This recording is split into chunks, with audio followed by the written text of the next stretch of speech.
Sandra all the time is here with the cold hard truth. She's the ears and the eyes for me and you. Every day, everyone want to hear from Sandra. And every time on the air, she's getting better.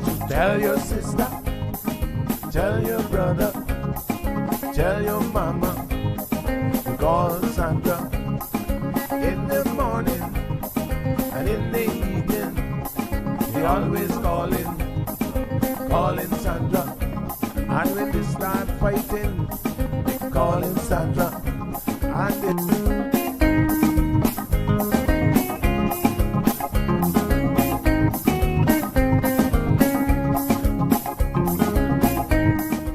And That's right, folks. Everyone is telling their mama about the cold hard truth. Welcome to another episode with more truth telling, more problem solving, and of course, more tea spilling than ever before. Sit back, students, grab your tea and turn up the volume because class is now in session. Call in at 936-2626 because your voice matters. Share your opinion on issues that matter the most to you. Great news, K-Man! Tim Hortons is finally open and ready to serve you. Start your day right with our delicious all-day breakfast or grab a box of our famous Timbits and a dozen donuts for a sweet treat. Need a quick pick-me-up? Swing by our drive-thru for your favorite espresso drink anytime. We're open weekdays from 5 a.m. and 6 a.m. on the weekends, closing 9 p.m. and 10 p.m. on Fridays and Saturdays, with 2 entrances at the Shamrock Road Roundabout in Red Bay. It's time for Tim's. I will be tuned in this election cycle to CMR Cayman Election Headquarters. Cayman, get prepared for election 2025. CMR, your election headquarters, is ready to keep you informed with candidate features, debates, analysis, interviews, and honing in on the issues that matter the most. Don't miss a beat. Keep it locked to Cayman Marl Road for your complete election coverage.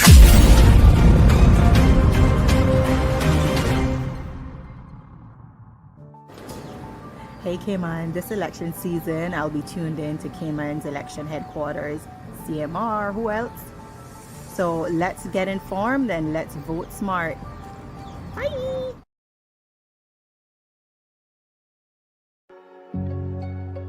For the past 58 years, CUC has strived to be more than just an electricity provider. We have sought to be a foundational company. We give back to our community, and with the hard work and dedication of our employees, we have built and maintained one of the safest and most reliable electricity grids in the region. As we all look to the future, we at CUC want the Grand Cayman community to have confidence that our commitment to you will continue. Join us as we continue this journey together at empoweringcayman.com. My name is Lauria Brenda Timothy, known to most people as Miss Brenda, and I am registered in West Bay North, and I'm proud to be registered in West Bay North to support Rolston Anglin. I've known Rolston all of his life, better since he married my daughter, and he is an awesome dad to my 3 eldest granddaughters, Cheryl, Sharina, and Cherise.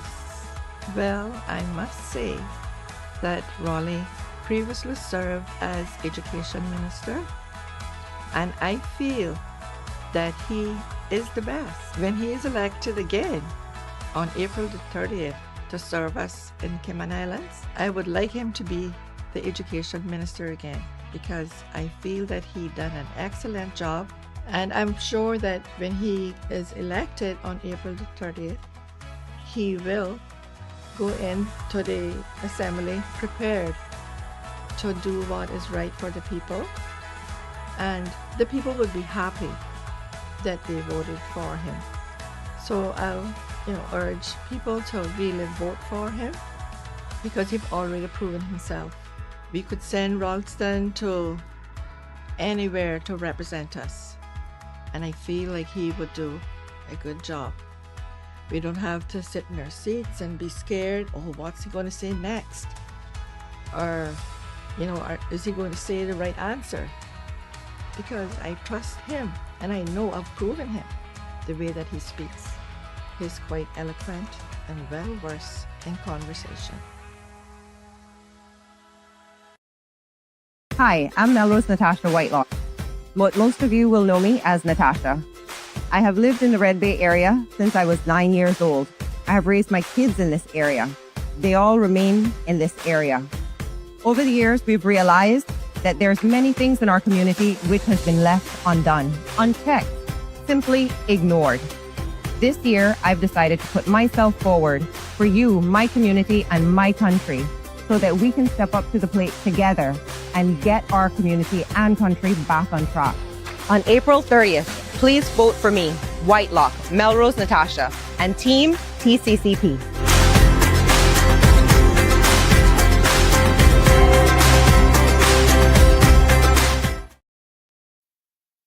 A vote for Osborne is a vote for experience.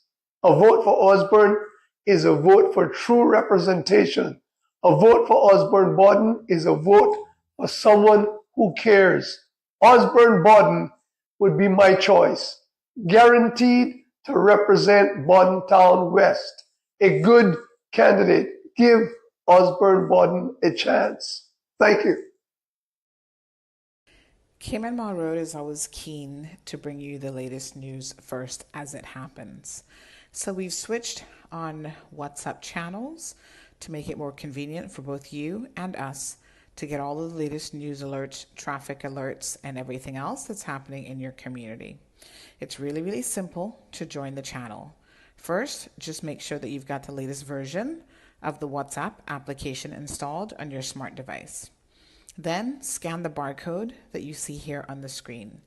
That's going to open up the channel page and gives you the option to follow it. So you're going to want to click on follow.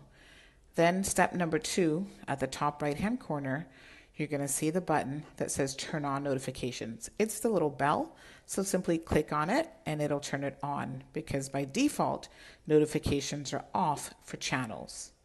And then that's pretty much it. At the bottom of your phone, when you're in WhatsApp, you'll see an area called updates, and that is where you'll click to see the WhatsApp channel, and all of your daily updates will be there. And you can even go back to when the channel was first set up several months ago and see everything that's been posted. It's a great way to keep up with CMR and everything that we're posting to bring you Cayman's latest news.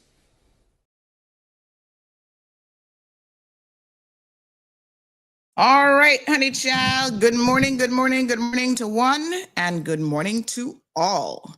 Can we do a big shout out to all of the Caymanians? Big shout out to all of our Jamaicans, Hondurans, where you guys are at, Filipino crew. Good morning. UK friends, yes, we're going to include you all in the love. Good morning to our American friends, our Canadian friends, European friends. Everybody else in the Caribbean, Trinidad, Bahamas, Bermuda, Barbados, we got you. Good morning. Welcome to everyone. Cayman's #1 talk show, The Cold Hard Truth.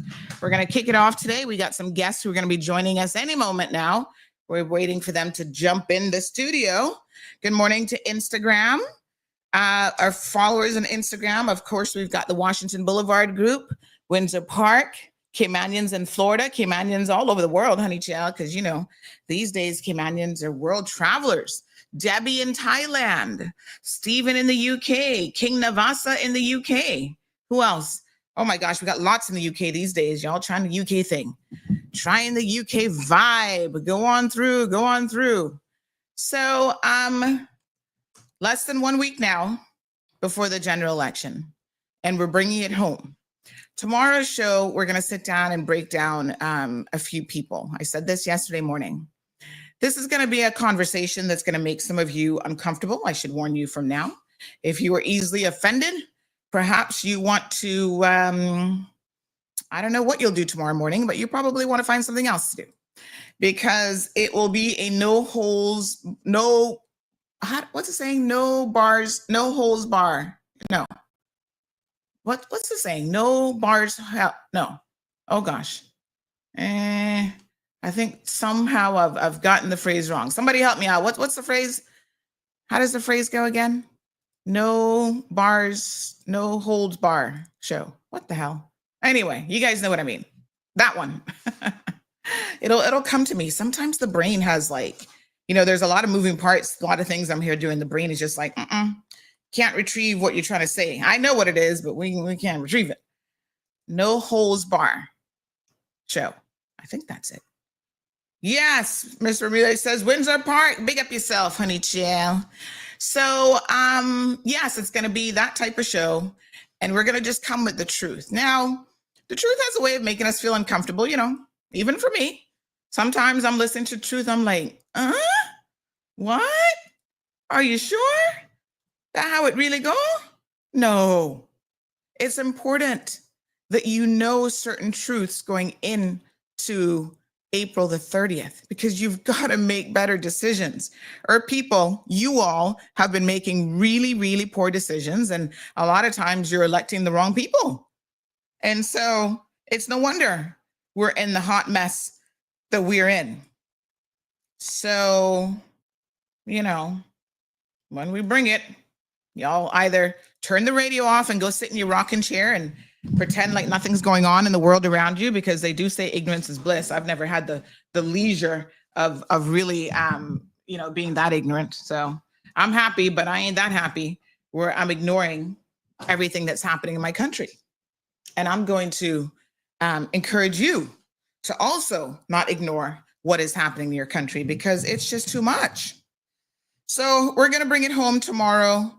We're focusing on quite a few people, including McKeeva Bush. We're going to talk about him some more. Yes, not done with him, because he's been a hot mess for way too long. And it's high time that you guys know how dirty some people's hands are. We're also going to be talking about Lonnie Tibbetts. So, what a hot mess. And we're going to be talking about something with the progressives to show exactly how absolutely, you guys will see corruption at its best. Okay. And a few other people might get a little touch of the cold hard truth tomorrow. They may not be the full feature, but they are definitely going to get a touch of it. All right. Blessed good morning, Miss Connie. Happy Thursday. Akil is joining us. Yes, he has said have a spectacular day. By the way, big shout out to all of my seniors. 1 second, need to drink a little water. All of my Georgetown seniors. You'll be happy to know. My apologies, a little tickle. Today is your Seniors Day. So this is when CMR sponsors your little lunchy. So we're going to be coming by and doing that. So yes, get ready for it. I'm really happy to be in a position that I can help, different members of our community. So let me tell you what's on the menu for today. So excited. I love planning menus, honey chill. So this is our April one. We've been doing it for a few months now. And thank you for the people who've come forward and said that they want to help out. I'll get to you after the election. Right now, it's just so busy that it's like, I don't even have time to get help. But here's what we got on the menu. We're going to have some curry chicken today.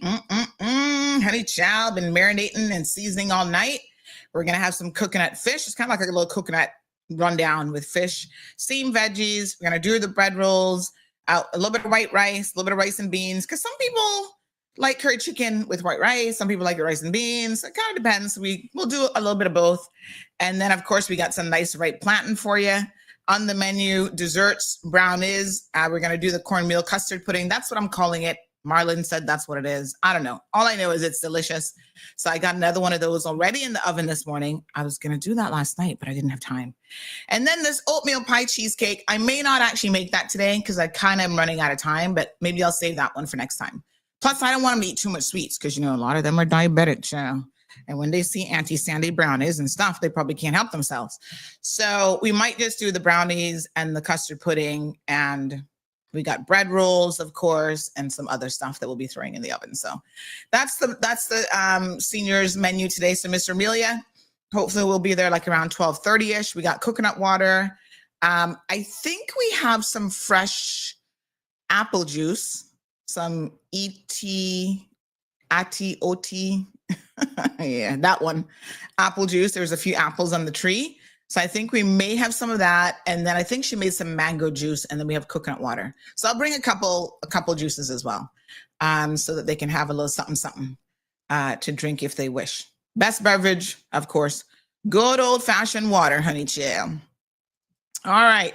So no holes barred. Thank you, Smith Campbell. No holes barred. Yes, that's it. Thank you so much. Good morning, Miss Brenda. Says, yeah, pulling out all the stops. I mean, yeah, Miss Brenda. And here's the thing, I had to go and let me show y'all, get documents, and I'm going to share the documents with you. Most of them I can share.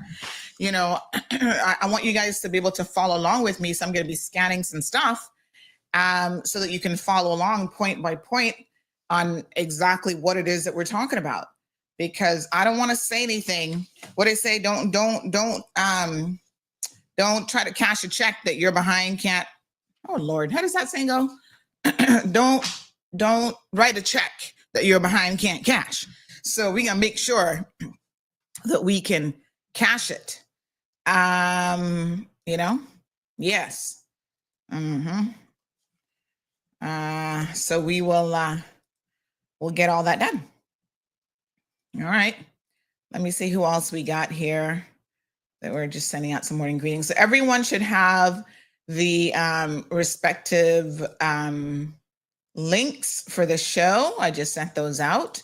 And happy, big shout out to Dave Kelly over at Stingray Media now. It's no longer DMS Broadcasting. It's now Stingray Media. Big shout out to him. And he has done an amazing and wonderful job. He came by yesterday and sorted me out in the studio with a new piece of equipment so that I actually hopefully will no longer have the issue with the dropouts, like the audio dropouts, which kick us out of the radio station. So we got a new fancy piece of equipment, and we will gauge it and see how it all goes. So everybody let me know now. If we drop out, that means we need a little adjustment to the settings on that, and we will get that done. All right, so we're still waiting on our guests. King Robbie, good morning to you. Listening from Fort Lauderdale. Big up yourself, my dear. Miss Lucille joining us from the UK. I see our guests finally starting to pop in there. Good stuff. Just give me a thumbs up when you think you're ready. They're ready. All right. Felicia Rankin, Jasara, Miona, good morning to you. Joining us from New York, Nueva York. What's the weather like in New York these days? Must be nice.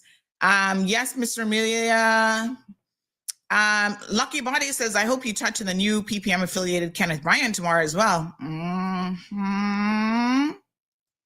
Stay tuned, honey child. Stay tuned. Selvin says, good morning, Sandra. Great gesture with the senior meals. What age is designated a senior? Is lunch available to all? Well, it's Miss Ramelia's group. So as Brenda rightfully said, I think by most definitions, seniors are 65 plus. So, Miss Ramelia has been doing this for years, where she's organized community events for seniors several times a week. They actually meet and they sit down and they play, dominoes, they play bingo, they can do arts and crafts. They do different things to keep that brain as young as possible, and to also just have a degree of fellowship, really, because that's what it's about. It's about getting them out of the house so they're not looking at four walls, and they get to enjoy a bit of fellowship with each other. And, they get to talk, and it's so nice to speak to them. I got to tell you, we all should spend more time with senior individuals in our lives, because they, they have a lot of wisdom and experience to share. So yes, I like to, I don't know how much time I'll have to actually sit down and do any dominoes today, but nonetheless, I like to at least be able to just go and visit them as well. All right, so our guests are ready. Let's not waste another minute. So I'm happy to invite into the studio with us this morning, the Royal Cayman Islands Police Service. So good morning. Good morning. Good morning. So good to see the two of you. Good to see you too. Yes, so we're going to talk about, let's first introduce who you are. So we have, let me see now. We have Sergeant Jodianne Powery. Go ahead and say good morning to everyone and tell us how long you've been with the RCIPS. Hi, good morning. So as you said, I'm Sergeant Jodianne Powery. I've been with the police now about 15 years in service. I joined in 2009 as a very, very young police officer. Mm-hmm. All right, congratulations. And we have Acting Superintendent. Is it Deanne? Is that how you pronounce it? Diane. Diane, okay. Yes. Diane Dyer Alexander. And tell us a little bit about your history with the RCIPS. I've been serving with the RCIPS now for about 14 years. I joined as an experienced officer, having served in other jurisdictions. Right. And you're currently heading up the CID. I am, yes. And that's the Criminal Investigation Division. Yes, it is. All right, good stuff. All right, so the RCIPS is here to talk to us about their recruitment drive. And so we do have a couple videos that we're going to play, and we'll go ahead and put one up now. They have a current recruitment drive on, and they're going to tell us all of the details really about, you know, if you're considering, or maybe you've never even thought about it, becoming a member of the RCIPS, this could be your opportunity. So let's have a look. I joined to serve my community. I joined to make our roads safer. I joined to be a voice for victims. I joined because I get to protect those who can't protect themselves. Policing is a rewarding and noble profession. There's no other job like it, and no 2 days are the same. There are well over 30 different sections within RCIPS that offers various skill sets and professional disciplines. Visit rcips.ky to apply now and start your journey with the Royal Cayman Islands Police Service. All right, so calling one and calling all Caymanians, if you are interested, this is your opportunity now to get on the ball. So tell us a little bit about your recruitment drive, ladies, and we're going to get into the details now. So our recruitment drive has been running now quite a number of weeks. We started back in March, and the deadline to apply is the 11th of May, 2025. Now, it's not customary for us to have a recruitment drive this long, but we wanted to ensure that everybody had the opportunity to see that we have been recruiting and to take the time to make their decision to apply to become a police officer. Yes. So you do have a special sort of event that's coming up this weekend, and we want to focus on this. It's a recruitment open house. And I think, again, a lot of people, you know, are listening to the program. Maybe they've never thought about it. And I thought it was interesting that Mr. Walton said there's like 30 different divisions of the RCIPS. So a lot of people have maybe a singular perception of what it is to be a police officer, but there's a lot of uniform positions. There's a lot of positions that are not in uniform, more on the administrative side. So are you hiring across the board, or is it just specific for uniform officers? So for this recruitment drive, we are focusing on our frontline officers. Okay. So these are uniformed positions where we are encouraging young Caymanians to join us on the front line to start their careers in policing, so to speak. So this recruitment drive is particularly geared towards the front line and community policing. Okay, beautiful. And now tell us about the recruitment open house. Is this the first time you're hosting an open house event like this? No, we have a open house with every recruitment drive that we have locally. Okay. So that happens annually.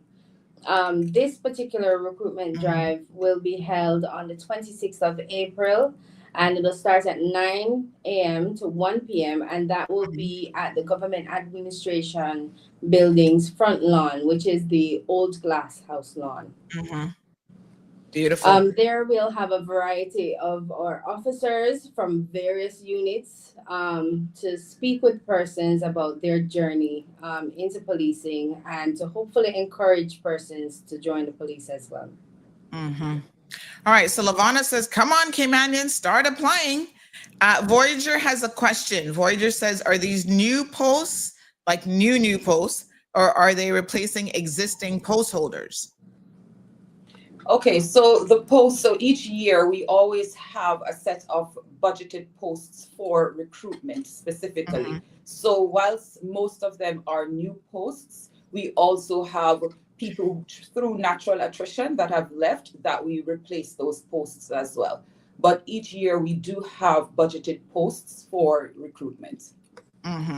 So it's basically a combination of some people might be leaving for variety of different reasons. And then you also have a degree of growth, if you will, within the RCIPS. That's correct, yes.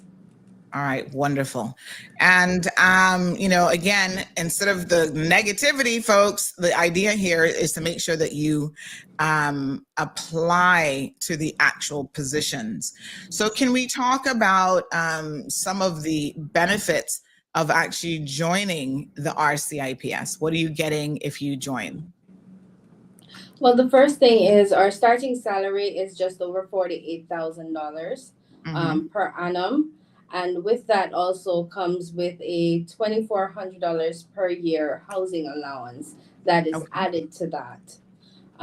That being said, you also get 165 hours of paid leave, which amounts to about 22 days of vacation leave.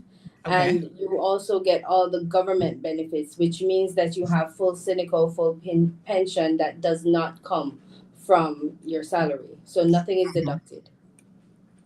So those are the first benefits of joining the police and becoming a police officer. With that as well comes with the sense of service that you have as well. Yeah, so those are the packages. But of course, if you really enjoy helping people, then this could be an ideal way for you to be able to do that. So let's talk a little bit about the responsibilities of a police officer, and if we can talk about what the recruitment process entails, because I think some people join and they think, okay, I get hired today, next week I'm in uniform and I'm arresting someone on the street. And I'm sure that's not quite how it works. So let's talk about how you get to the position of actually whether you're going to be like a beat officer or you're going to be doing traffic. How do we get to that as well? What's involved with the training? So the first thing is joining as a recruit constable. You go through the rigorous process of background checks. You have to meet the minimum criteria. Then once you are sworn in as a police officer, you go through a 22-week training program. You are paid during this period and you are exposed to laws, traffic, the rudiments of fundamental policing, community policing, etc. What we also do is we ensure that the officers are equally exposed to the community. So as part of their training, they do go out in the community. They do engage with our more experienced officers on traffic operations, etc. So what we aim to do is, even whilst in training, we try to ensure that the officers are exposed to the level of service that we want to ensure that they're able to provide to the communities. So our main thing is ensuring that. I think we had a little. That it is a service organization. We are providing a service, and we do so to the best of our ability and with the best training. All right, folks. So again, do not miss this opportunity. It has a longer than usual application deadline so that you can get in. Go ahead and apply. You won't know if you don't apply. So you can become a police officer, open positions. Remind us again of how many positions you're recruiting at this time. So whilst we don't have like a set amount, our usual recruit class, it's usually around between 20 to 25 people that we start with. So that is to ensure that our training is more intimate and tailor-made, that we can really drill in and have that personal contact, one-on-one with smaller classes. So we aim to have at least 1 or 2 recruitments per year. So with those numbers, we are able to have graduations anywhere between 15 to 20 people on an annual basis. All right. Stacy has a question. She says, what if you're not a Caymanian and you live in the next country? Can you still join the force? Yes, you can, but not during this process. This recruitment process is geared specifically for Caymanians, because we are aiming to ensure that our police service does resemble the people we serve. Hence the reason the main thrust of local recruitment is to get local Caymanians to serve with the Royal Cayman Islands Police Service. And I mean, there are people who are listening this morning, and I see a few in the comment section who are saying it would have really have been nice to actually hear some Caymanian voices on the show this morning. So just as a bit of constructive feedback, I know both of you are senior officers, you've been there quite some time, but there are police officers who are Caymanians who've also been there 15, 20 years. So maybe next time have them jump on so that, you know, Caymanians like to hear that voice. They go, oh, wow, there's someone who has been with the force all this time. That's me. You know what I mean? So just a bit of feedback. We certainly agree. And we're encouraging you to come out on the 26th, and you'll certainly see many of your more familiar faces and hear familiar voices. So come out on the 26th to our recruitment drive, and you'll get to meet many more officers and see many more faces and familiar faces as well.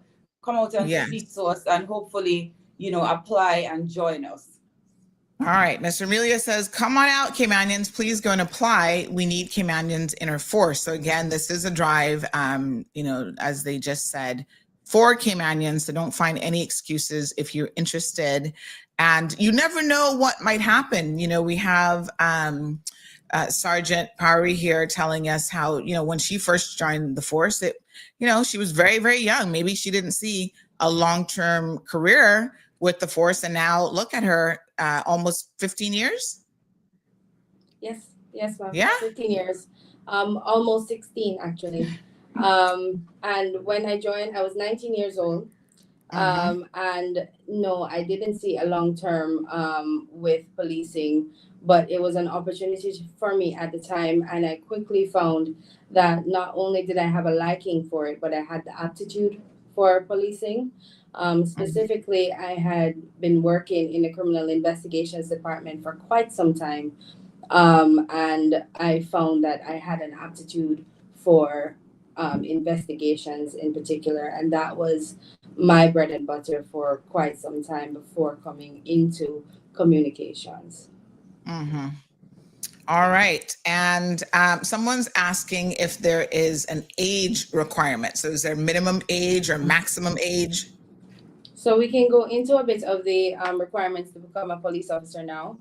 You have to be between the ages of 18 or 40, or you would have to be turning 18 before the first day of recruitment class. So if you're 17, you can still apply if you turn 18 within the year. You have to have a minimum of 5 CXE passes, 2 of which have to be math and English. You have to be able to pass a medical exam, and you have to have a clean police record, as you can imagine, a clean driving record as well. Yeah, and I think anything else that's left is you can find it on our website, rcips.ky. All right, fantastic. How rigorous is the physical? Like, if I was thinking about it, should I start preparing from now? Do I need to go out there and start walking and run a mile? And you know, I would encourage if you are considering to become a police officer to condition yourself from now, and you can do so on YouTube. The test that we test our new recruits from is called the 5.4 bleep test, and it is an endurance test. So it's a lot of running. It's similar to shuttles. If you play basketball, then you'll know what shuttles are. Yes. So Sounds our pass rigorous. mark is 5.4. Oh, which is okay. it's comparable to the Cayman Islands Regiment, who has a 5.6 pass rate. Lord have mercy. All right. Not so sure I would qualify then. But you never know. I've been pickleballing, so you know. We do have someone who wants to know if they're not interested in becoming a uniform officer, but they're more interested in admin roles. How often do you have those positions? Quite often. Very often. Yes. Very often. We have, so as you said in the beginning, Mr. Walton said we have over 30 different units within the organization, 30 different career paths. This includes our civilian component as well. So most of the units does have a civilian component attached to it. We usually advertise for openings in those posts quite regularly throughout the year. These are sometimes highly specialized roles, and then we have other more general administrative roles. So if you keep watch on our website and on careers.ky, you'll see those posts advertised. All right. Advertise them more often, because I think a lot of people somehow seem to miss them. So that's good to know. All our applications, including the application for the local recruitment, but also for our administrative roles, a few of which have just actually come offline, are on careers.gov.ky. So if you have a careers.gov.ky account, then you would see, and that's a very good opportunity as well for you to not only see career opportunities within the police, but within the government as in general. All right, very good. Anything else that we need to be aware of this morning? No, we just want to encourage everyone to come out to our open house on the 26th of April. That's this Saturday at 9 a.m. You can come out and see the various units that are within our unit, speak to the officers that are on the ground and that are actually up and coming. A lot of young officers who are recently graduated from training school will also be there. So they'll be able to tell you a bit more about their experience, because my experience more than 15 years ago might be different from what it is today. And I would add to that we are especially encouraging our young women to join us. We want to see more women on the front line.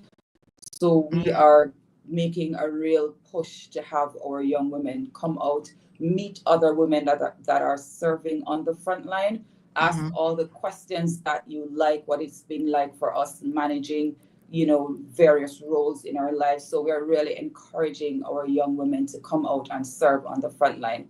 And to also add that we will be in Cayman Brac on Saturday, May 3rd as well. Oh, what's the location in Cayman Brac? That is still yet to be determined, but as soon as we have that information, we'll provide it to you, as well as it'll be posted on our social media and our website. Yes. All right. So we have a few more questions. Let's see. Someone's asking if we can bring the traffic unit on the show. So of course, Miss Jody Ann Powery, she's part of the communications team. So she can send that on to the powers that be, that we'd love to have you guys on the show more often. Sure. Yeah. As long as you extend the invitation, we'll do our best to attend. Yes. It's an open invitation. You just message me, you can come anytime. We'll make time. Thank you. Mellow Fellow says, good morning, CMR and RCIPS. Does the training include firearm training? So most beat officers are not going to be, that's a specialized unit. They're not going to be carrying a firearm. So I doubt that's included, right? Yes. No, there's a bit of sensitization to firearms during the training, but there isn't any direct firearm training because, as you said, it is a specialized role within the police. They're unarmed service. So, yes. Okay. Fantastic. All right. So if there's nothing else, we want to thank our guests this morning for joining us on the program. We're going to play another video that they have prepared. And of course, once again, folks, if you're interested, you can scan this QR code. It can tell you more in-depth information, or you can visit their website, rcips.ky/new recruits, or just come out on Saturday at the government admin building right there on Elgin Avenue on the front lawn. They'll have a setup there and you can speak to officers. You can find out more about the application process. And again, I encourage you, even if you just want more information, to pop by and see exactly what you can find out. So ladies, thank you very, very much. Thank you for having us. And we hope to see you yourself on Saturday engaging with some of our young people as well. All right. Just so you know as well, Yes, we there will be persons from our human resources department there, and they'll be able to assist persons live on location to make applications as well. Oh, okay. Wonderful. Yes. And Shamika is asking, she says, what about auxiliary constables? There is a recruitment for auxiliaries coming right up after this one. Okay, so that's So a different. stay tuned for that as well. All right, so Shamika, that's a different recruitment process, but that's going to be coming up soon. Thank you, ladies. Thank you so much. Enjoy the rest of your day. All right, you too. Thanks for having us. Policing is interacting with the community. Recording the fuck. Being the first responder. Looking out for our business community. Keeping our roads safe. Making arrests. Supporting the justice system. Policing is all this and more. Now is the time to step forward and serve your community on the front line. Visit rcips.ky to find out more about starting your journey with the Royal Cayman Islands Police Service. All right, folks, there you have it. Calling all Caymanians, step up to the plate. You have an opportunity there, folks, to, join the RCIPS. All right. They're trying, so meet them halfway. You're interested? Go to the recruitment drive, check out the website, and get some additional information. We were going to have, oh gosh, I need to adjust my camera. Y'all can see my nice shutters over there. Oh, there we go. Ay. All right, adjusting the camera some more. Yes, honey, chill. Y'all see my plantation blinds. You know when we were talking the other day about Caymanians really doing our best to stay within our little budget and not overextend yourself financially. We all have dreams. Everybody wants a nice home. I say, boy, you pay so much mortgage to the bank, make your home as comfortable as possible. You want to be able to, have a nice, comfortable sofa. The second you sit in it, you fall asleep kind of vibe. We all want the best of everything, but take your time, Caymanians. And there's a lot of lessons that when it comes to financial responsibility, some of us we failed. Some people have filed for bankruptcy. It's been that bad.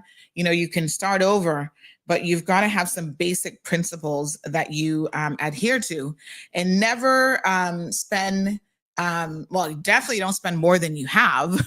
Don't do that, but don't even spend everything that you have. You got to, have a degree of savings, inject some savings into your life and make adjustments where you can. Anytime I look at my blinds, I always have people come here. These are what they call the plantation shutters, right? So they're like real wood. They have to be custom made for every single window because y'all know these contractors, honey child. You tell them a double window, but no two double windows apparently are the same size. They're all different sizes. So the person who orders them has to come in and custom, measure, and maybe it's like a 1/4 inch on this side more than it should be. And, it's a process so that the blinds actually fit well in the window because they actually go into the window, right? So I remember I have always loved these blinds and I always wanted to have them. But of course, you got a budget for it. And lo and behold, I didn't know, I didn't realize that this house actually has a lot of windows. So when I was like, oh yeah, I want to try to let me get a quote. And I started counting the number of windows. Ooh, honey child. I was like, that not gonna happen. That many blinds. So I reached out to the lady and I said, listen, I want to get these blinds. I love them. They look so nice. They just add a, beauty to windows. And so, but I've got to take my time. So every year I select a different house project. When I was a new homeowner, had a big yard, and yard was one of the last things to get done, child. And I just selected a different project. So one year it was the windows. And I said, okay, I'm going to do my window treatments. And because of the price of the windows, I'd be like, all right, this room has that like a tri window. So we're going to order that by itself, right? I knew how much the deposit would be. So I broke it up. So I remember when I did this office, I said, okay, I think I can budget for this office and the front room, which is another 2 double windows. Yes, child, a lot of windows. And that's how I did it. And it took me months and months and months, but eventually we got there, And then I wanted to do the frame around the windows. That's a whole other thing. I think we had some crown molding in here, but not really complete. So then I did a whole crown molding project and, calling my contractor. And I'm like, okay, how much is crown molding going to be if I do this room, this hallway, this bathroom? And you just do it as you can. So I recently did for this year, I just completed my annual house project, and it was actually a little improvement to the outdoor space.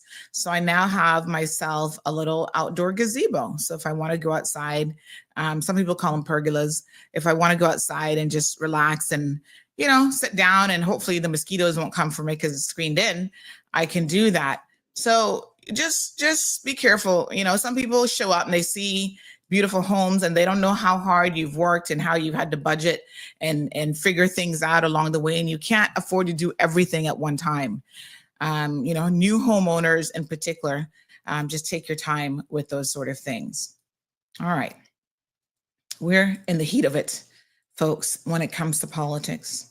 And there's so much going on at the moment. And I do want to talk to you about some of these things. And then we have a video with Rolston Anglin this morning, his candidate feature. So these candidate features, we played the one with Auntie yesterday. I got a lot of positive feedback on that. It was very, very interesting speaking to him and getting to know him a lot better, getting to know his journey. Good morning, Shani.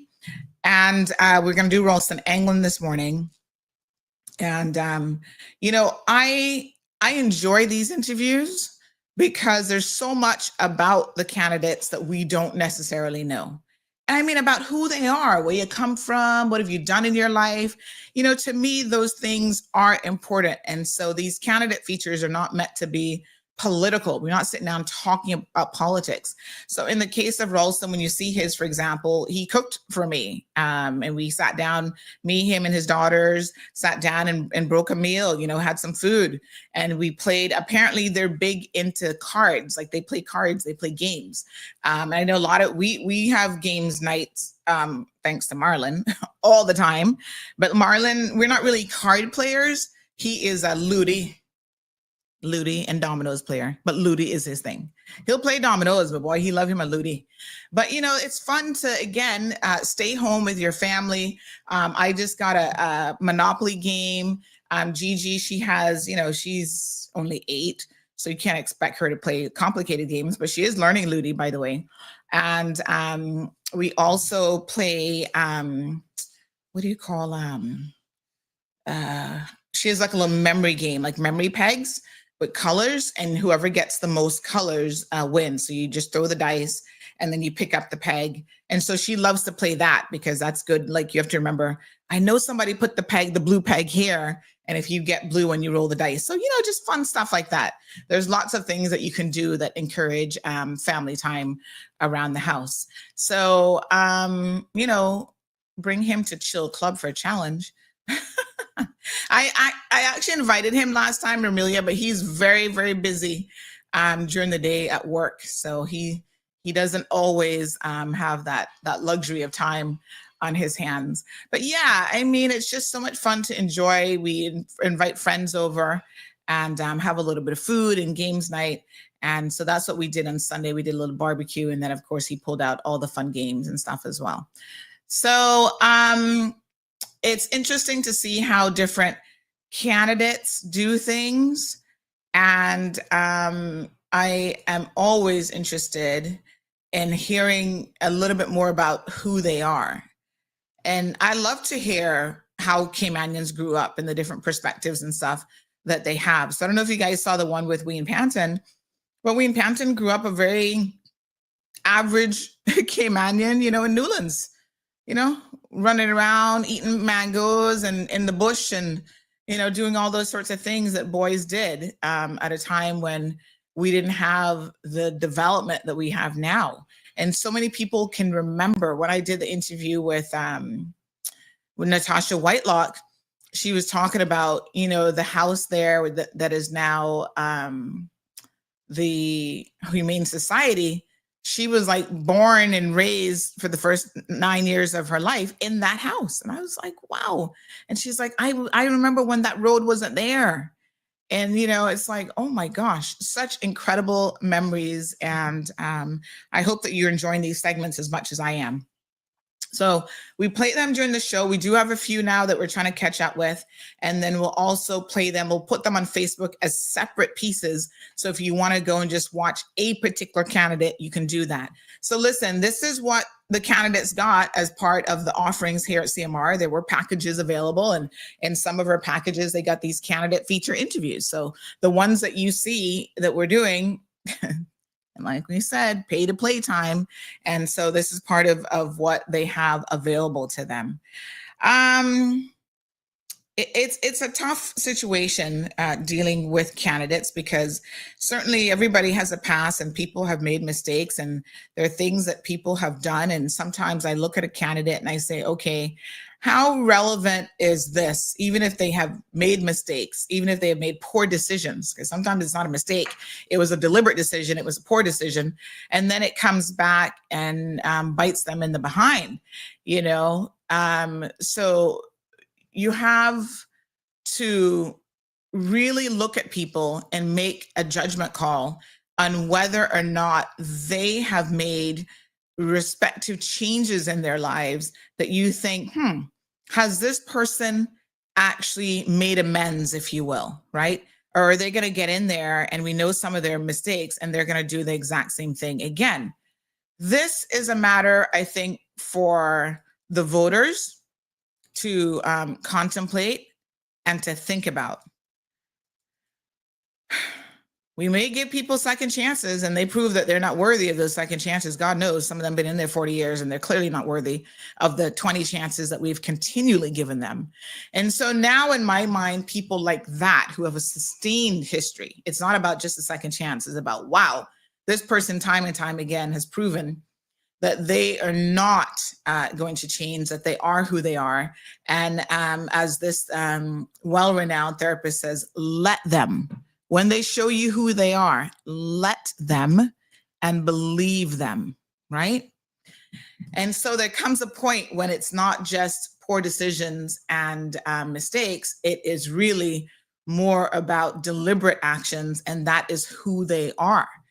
And so on tomorrow's show, when we dig deep into some of the problematic candidates, those are people who, in my opinion, are beyond second chances. They're beyond getting in public office. They do not deserve that opportunity. And I know that sounds horrible, but they can go and find something in private sector. They can find something else to do. But you see, a lot of these people, private sector would never hire in a million years. They couldn't get a job flipping a burger at Burger King because, they're so duplicitous and, they're going to, find a way to steal half the burger because that's who they are. They've demonstrated they're dishonest. They're going to sexually harass the workers in the kitchen because, once again, that is who they are. So it is time, it is time to tell the cold hard truth a little bit harder. So Selvin, as usual, he's the red man. He says, so since the candidate profile is not political, can a red candidate get a spot? Well, had they advertised with CMR, of course, because again, that's involved in our packages. So let me clarify for you, Selvin, because sometimes we have to hold your hand a little bit for you to understand. When I said it's not political, what was meant by that is we're not sitting down interviewing them about politics. We're interviewing them about who they are. Obviously, the reason why they're doing a candidate feature is because they are a political candidate in the election. So what that means is they would have had to have come on board with CMR, selected a package that included, because the packages include different things, different packages, that included the candidate feature. So your team, red team, team PPM, decided early on that they could not advertise with CMR. They would not even be requesting it this time around. They requested it last time. They could not be requesting it. They wouldn't request it this time around because the radio is gone. What? The what? You're kidding me. Hold on. They would not be requesting it this time around because they, in their words, they have said that you know, Barbara Connolly's feelings would be hurt. And so they don't want to hurt her feelings. Okay. So let me see if we can trip the radio back in. I'm surprised that it tripped out because I'm not speaking low, I don't think. But let's play some music, see if we can kick it back in. So does that mean that I need to boost the sound even more? Let's find out. Mm-hmm.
All right. So I don't know what's going on with the radio. I'm not able to kick it back in. So yeah, strange. Okay. I don't know. Let me just send him. He said they're not getting any audio at all. Woo-wee. Woo-wee. Can you hang up and dial back in? Yeah. I guess I'll have to do that. Okie dokie. Hold on, honey chill. Let me see now. All right. Dial back in. Okay. All right. So I'm not quite sure what happened there, radio folks. We will hopefully be back on here in a second. So that was strange. Very, very strange. All right. Let me know when it kicks back in, everybody. We are trying to see what's going on. Did it just drop out? I'm not even sure what happened. It's spinning and spinning and spinning. Okay, honey chill. Don't know what that's about. All right. That was weird. Registering. All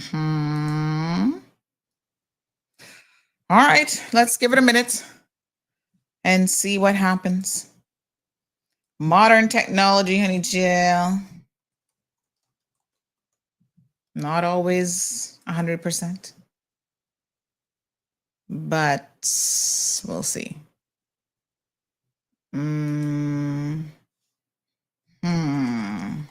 Restart it. Lord Jesus. Okay. Where's the power button? Ay. I gotta be my own technician around here. All right. Okay. We'll restart it.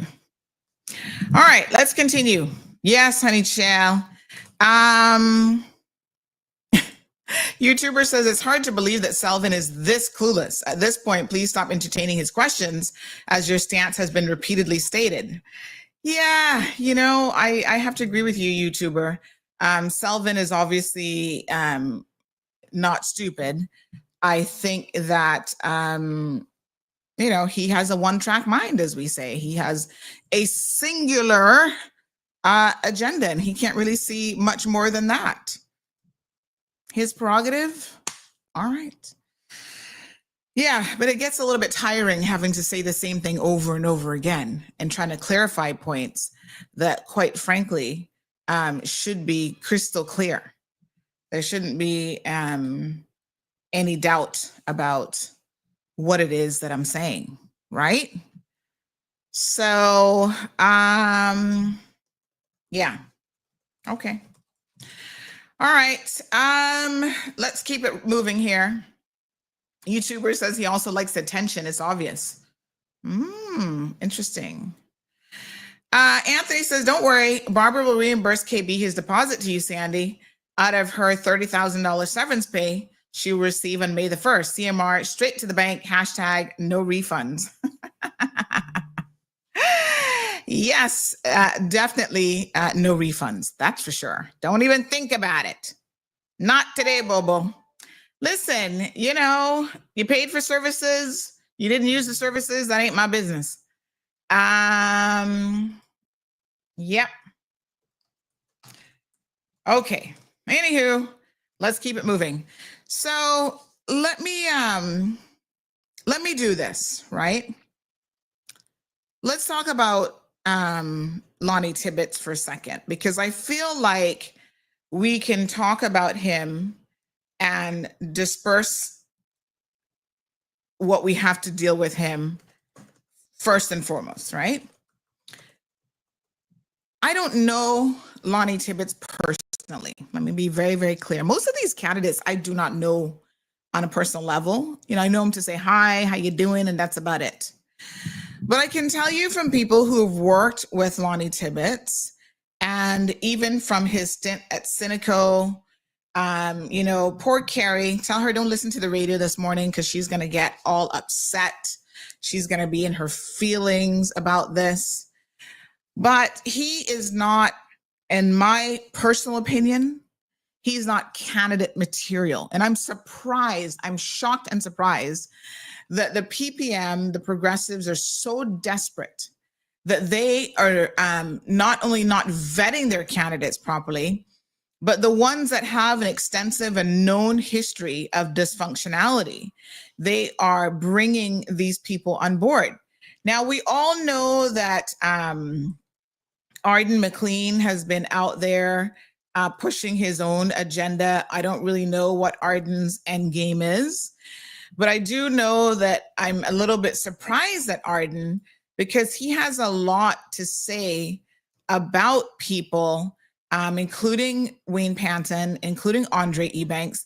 And these guys have never, the things that he's saying is shocking because they've never had a bad word with Arden.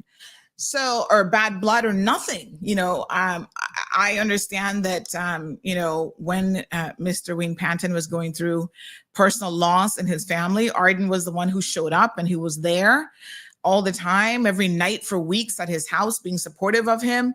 Nothing, no political issues, nothing. And so Arden's position seems to have shifted, and we don't have a proper explanation as to why.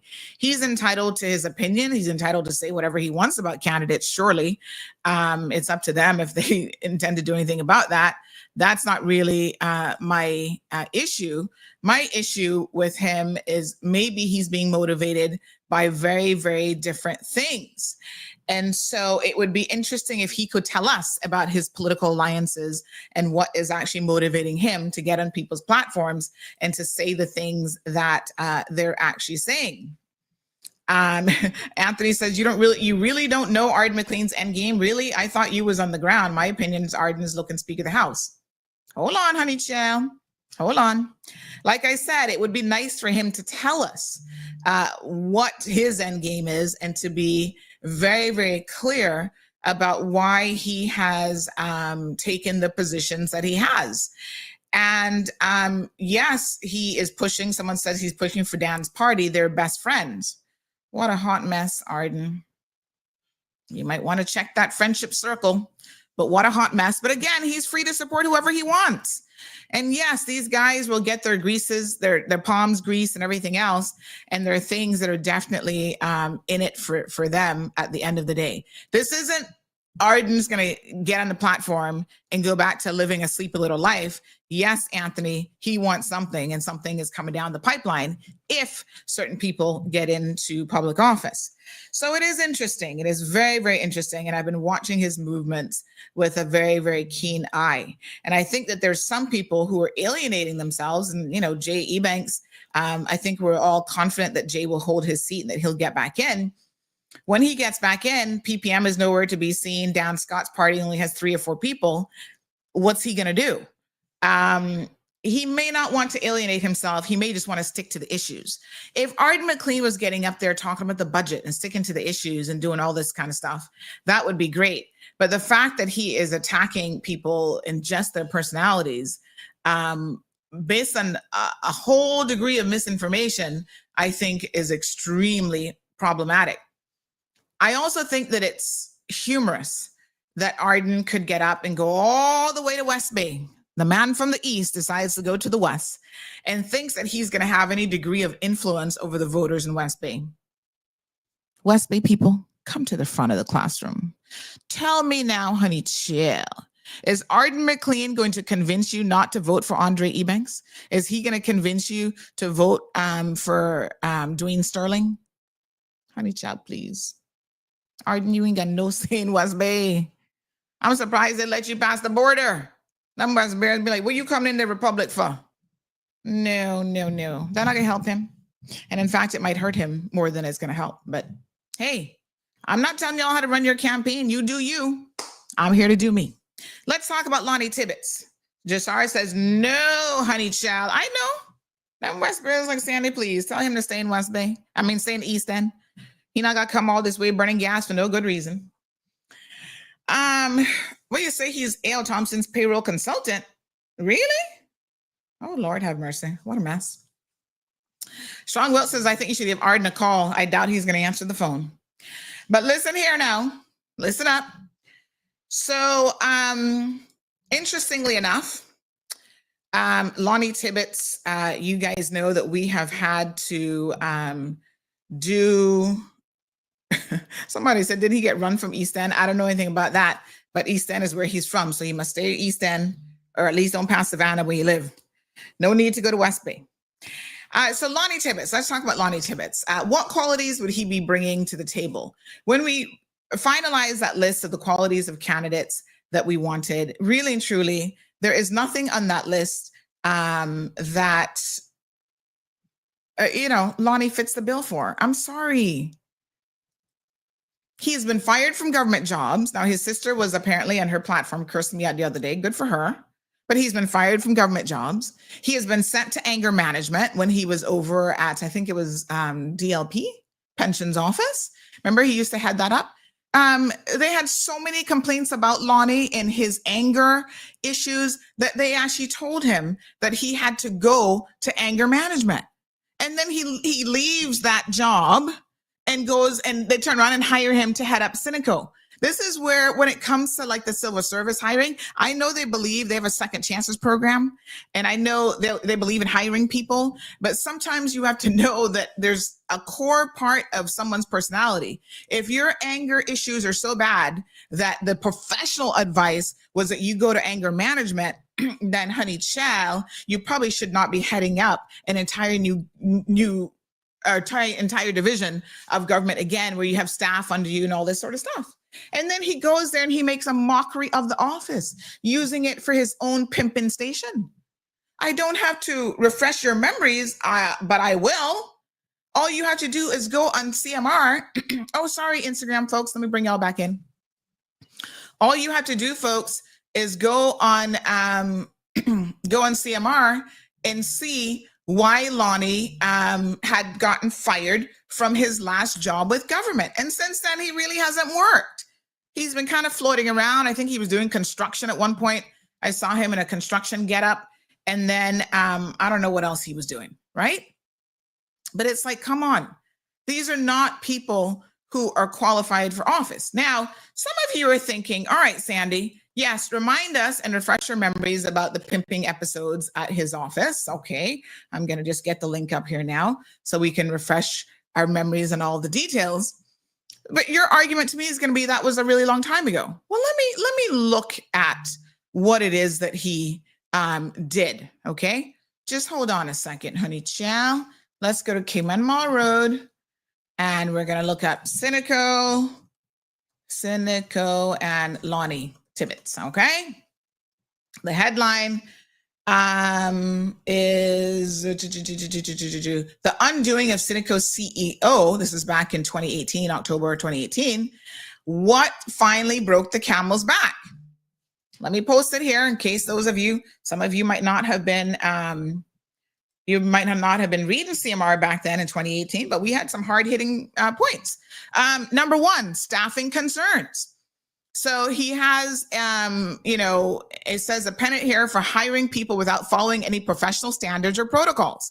People who wanted employment would simply approach him and were told to show up the following day to begin their employment with the organization. So this is someone who does not care about process and the laws. Let me just pause for a second before I continue about Lonnie. Why this is important, right, is when you get into government, if you're the type of individual who thinks that you can make your own laws, you can make your own rules, and you can do whatever the heck you want, that is a problem. Because government is supposed to, the way that we get to accountability, y'all are always talking about, oh, you want more accountability. The way that we get to accountability is by ensuring that the procedures, the operational procedures, right? The standards by which they do business is tight. Legally tight, compliant. And then you hire people who understand what those are and they follow the rules. People who do not follow the rules, follow procedure, should not be elected to public office. That's not what you want. because they go in there and they make a mockery, and they're going to be greasing their palms and doing everything else at the expense of the people of the Cayman Islands. Good governance dictates that you follow the rules. Okay? There are many, many principles that you have to be guided by.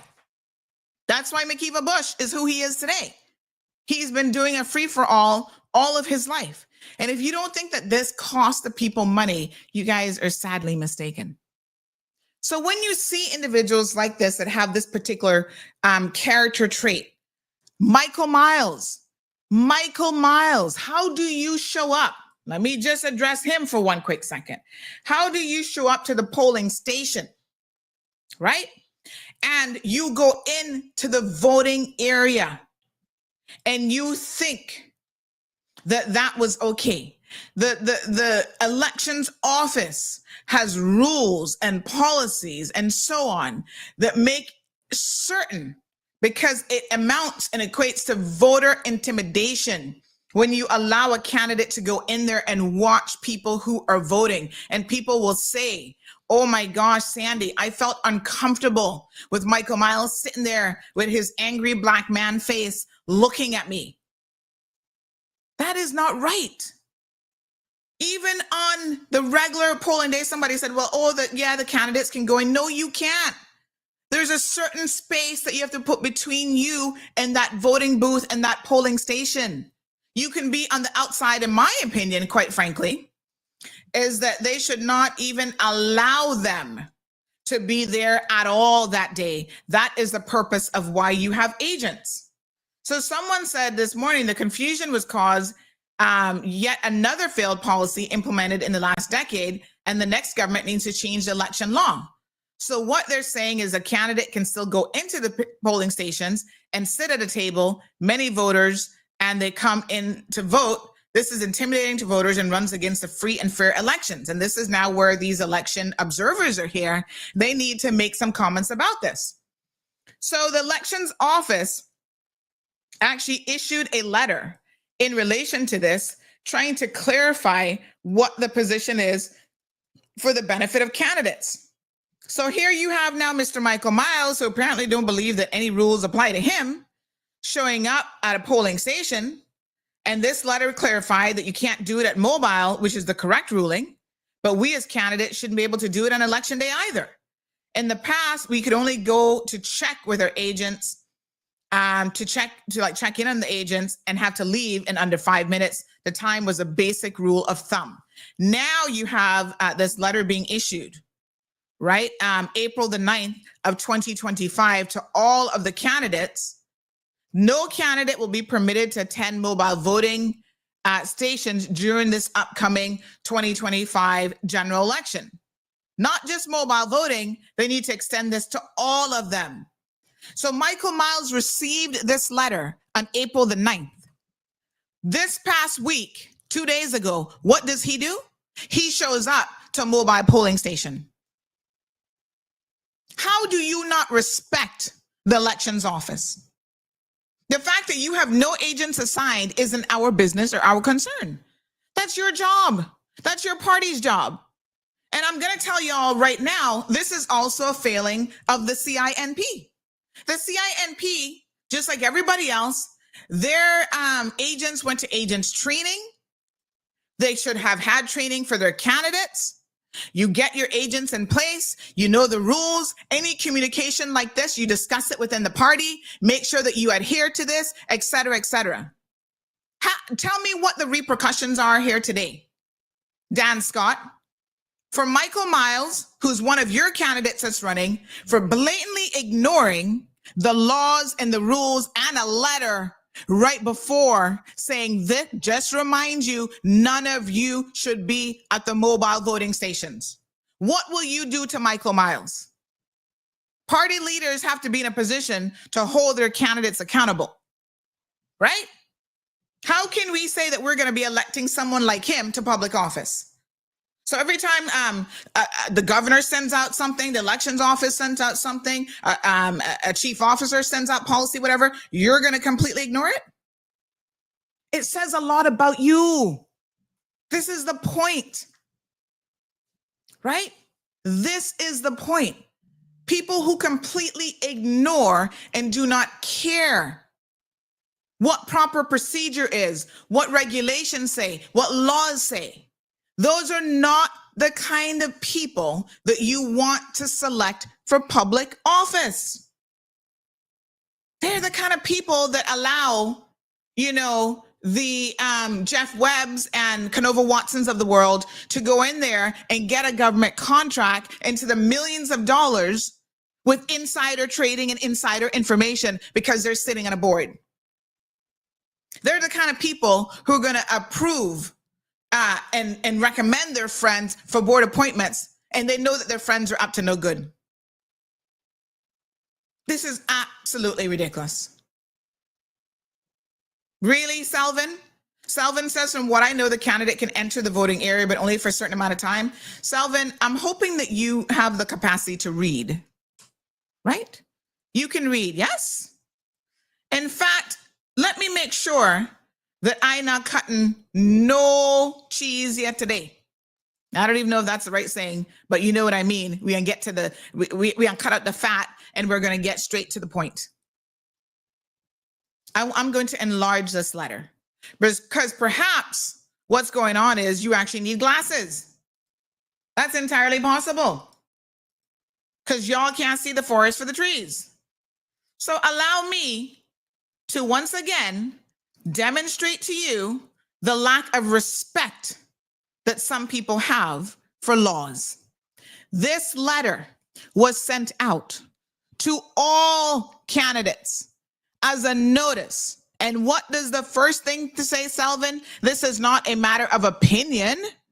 This notice advises candidates that no candidate will be permitted to attend the mobile voting stations during the upcoming 2025 general elections. Now they need to send out another one for the regular elections as well. So I don't care, Selvin, what your opinion is about what you know, okay? And what you think you know.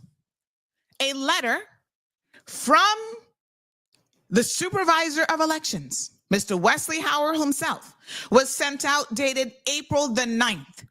So please, by all means, tell me now, honey child, how is it that on Tuesday, April the 22nd, almost 2 weeks after receiving this letter, candidate Michael Miles could go to the polling station with confidence and actually talking on his phone, coming in and out of the voting area on his phone, taking phone calls and blah, blah, blah. Michael Miles needs to go sit his rear end down. This is disrespectful, right? If you cannot follow the laws in this country, Selvin, I don't want to hear no cockamamie from you. No, you got it wrong, and you just need to admit that you got it wrong. If you cannot follow the laws in this country, believe me when I tell you, you do not need to be elected to public office. It is a recipe for disaster. And this is why you need to be careful. You need to be careful who you are selecting for public office. Michael Miles, this is his second time at the rodeo. I don't know what this man is doing, right? But he knows better. Even if this letter did not exist, and now that you see that it exists, I hope a lot of you are having second thoughts, those of you who are trying to defend his foolishness. I'm not here to defend foolishness. And I don't care who the person is. Caymanians, y'all need to stop defending foolishness. That is why we're in the mess that we're in now. So let's make it crystal clear. For those of you who missed the memo, trust me when I tell you, this man has no regard for following the rules. We've already proven him to be dishonest and a liar. Class, by a sign of raising your hands, how many of you think we should be electing people to public office who are dishonest and who are liars? Not me. I'm not raising my hand for that. Why would you elect that person in public office? He's already been fired from a government job. You guys saw Rolston come on here and set the record straight because Rolston said, I can't sit back as former education minister. I can't sit back and have Michael Miles rewrite history and have people believing that he's all about our youth and he started this skateboarding program, this, that, and the next thing. He's like, no way. That was not started by him.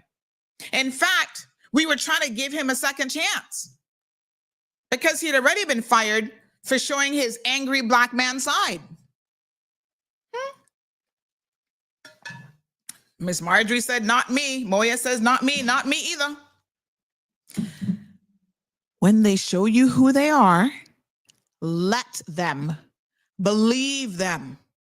You don't have to put him in public office to see that he's a dishonest person. He's already demonstrated that. He's demonstrated it by trying to take credit for something he had nothing to do with. Okay? And listen, in my humble opinion, it wasn't even necessary. He could have come in and said, hey, PC Myers and these other people started this program, but yes, I came in afterwards and I've dedicated years of service to it. Why you got light that you're the one who started it and trying to take credit that does not belong to you? You don't do those things. When you have to fluff and make up your resume, that in and of itself demonstrates that you ain't got what it takes and you know you don't have it. And you're just full of chat and talk and you have to fabricate and make things up in order for the people of the Cayman Islands to think that you have done more than you've done. It really isn't required, because Caymanians so fool that we hire people who definitely not done nothing and aren't qualified. We believe in 50 chances. We hire criminals to be MPs. So it's not necessary for him to do so. But the fact that he does it demonstrates a core quality. Dishonesty, folks, is a core quality in an individual. I would never hire anybody that I know is a dishonest person. And we, the voters, likewise, should never hire anyone that we think is a dishonest person. Miss Marjorie wants to know, why is he always angry? Well, that's a whole other question, honey chill. Some of us get angry in life because, we think life has dealt us an even hand or whatever, when really it's our attitude that is the problem. So let's continue to have a look. Somebody says he's too egotistical and think they too egotistical and think that there's somebody. Another person says, good morning. He was there for a long time. He sat in the seat for the observer. I was shocked to see him come and sit down, up and down, inside and out on his phone. Wowee. No, sir. Let's go back to Lonnie Tibbetts. So Lonnie really is a problem candidate for a number of reasons. Somebody said the devil's always angry. So here we go. At the time that we reported this incident, when he got fired from Cineco, we talk about the fact that his hiring practices were very, very, they did not meet any HR practice standards. And in fact, he was just hiring whoever the heck he felt like, including his own sister. And you don't do that.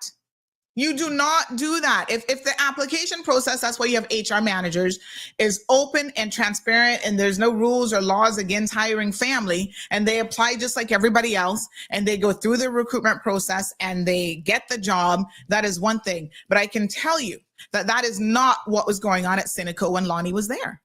He was hiring anybody that he felt like. And we can't have that degree of just, again, complete oblivion, whatever the correct word is here in this moment.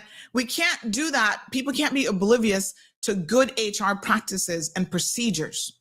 That's why we have SOPs, right? Standard operating procedures. That's why we have HR managers. That's why we have people who vet applications. That's why you've got to apply in the beginning. Because if it was a case where I could just hire anybody on a whim, what's the point? So let's have a think about that. How would that translate if this man gets elected to public office? Lord Jesus, I can see the wayward board appointments. I can see people getting, because remember now, in theory, the elected officials are not supposed to interfere with the civil service. And that particularly includes civil service hiring and firing. They're not supposed to get involved in that whatsoever. Now, I'm not going to say they never do it. And the only time I have ever heard of anybody being held accountable for doing it was under Wayne Panton. And that was when West Bay North, Bernie Bush did it. He interfered in the, fire service. He actually went to a meeting and told the firemen who was going to be the next head of the Cayman Islands Fire Service, and the recruitment process had not even been undertaken. And it was like, dude, how can you do that? You can't do that. But again, when people don't care about procedure, they don't care about what the public service management law says, it don't matter to them. And Wayne Panton had to haul him in and said, no, Bobo. We got witness statements. We got the evidence that this was said, this was done. You're going to have to be demoted for this. Yes, accountability. Thank God that code of conduct was put in for cabinet members. That is why they had to take that ministry from him. Oh, the timer gone off, Miss Stacy. Oh, Lord, have mercy. I got to go check on my custard top. Give me 1 second. I can just run and have a quick look at the top of it and see how it's looking, because sometimes I got to let it stay a little bit longer. All right. I can play a quick message, and I'll be right back. Hi, everyone. I'm proud to endorse my colleague and friend Osborne Boden's candidacy for the electoral district of Bodentown West. So, ladies and gentlemen, let me just speak to you now about Ozzy in particular, because I know Ozzy to be a very passionate person, not just passionate about his country, but passionate about his district. This is the district that he comes from, the Bodentown district. This is where Ozzy has his business. This is where his heart is. And this is the district that he has represented for 2 terms already. He's a creative thinker. He's an innovator. And he's a person who you can certainly count on to respond swiftly to your needs as constituents. So, ladies and gentlemen, I know that many of you contacted me, you messaged me, you called me, and you sent accolades to me to encourage me to run in this election. But I had just retired from a few decades of public service, and while I didn't have any intention of running in this election, I respectfully consider your request to do so. But in the end, I decided that I wouldn't run in this election. I knew that my colleague Osborne Boden was considering it, and of course he ultimately decided that he would be a candidate. And I have endorsed him not just on this occasion, but on previous occasions. And in the same way, and I want to say this directly to the voters in Bodentown West, in the same way that you were prepared to put your trust in me, because you trust my judgment and my record of service, I am asking you to trust my judgment in endorsing Ozzy and asking you to give him your vote in this election. So, ladies and gentlemen, come the 30th of April, 2025, vote for my friend and colleague, Osborne Boden. He is number 1 on the ballot. So vote 1 and done. May God bless you, and may God bless our beloved Cayman Islands. Thank you very much. All right, folks. So, yes. So I was talking about Lonnie. Sorry, I had to go check on I had to go check on my kitchen, on my custard top thing in the oven. All right, looking good, looking good. We give it a few more minutes, and then we take it out and let it cool down. So yes, so his hiring practices, folks, were extremely problematic. And in fact, he ended up hiring his sister. And like I said, I know poor Carrie, she didn't go off today, but that's on her. That's her business. And let me refresh your memory in terms of what the article said back in 2018. It went on to say that there was no assessment of whether or not those individuals were actually needed or justification for the posts. There was no applications completed, no advertisements of jobs or due diligence carried out. the organization had no human resource manager or general manager with hiring experience. Tibbetts took on this role himself and appeared to be hiring on a whim. At least 10 to 12 people were hired in such a manner, including his own sister, Carrie Horick Tibbetts Whitaker, in 2014 as an administrative assistant named Rosita Whitaker. Now, here is the interesting thing about this, right? And again, this is where a degree of dishonesty really rears its ugly head. Because what he did with his sister at the time is he actually hired her, advertised in the paper that, oh, you know, we've hired Caymanians, which is fine. We want you to hire Caymanians, but they better be qualified Caymanians. Advertised in the paper that he'd hired a Caymanian, and this was the photo and the title, temporary executive assistant. Now tell me something. Everybody know who Carrie is. How many of you know her as Rosita? So many of you would have looked at this and go, oh, wow, Carrie has a twin in Cayman. There's a Rosita Whitaker around the place. We don't even know who the hell Rosita Whitaker was. But this is what he did to put it in the paper and not make it look like he hired his sister. Come on. You give her middle name? Since when has Carrie gone by her middle name? I mean, let's call a spade a spade.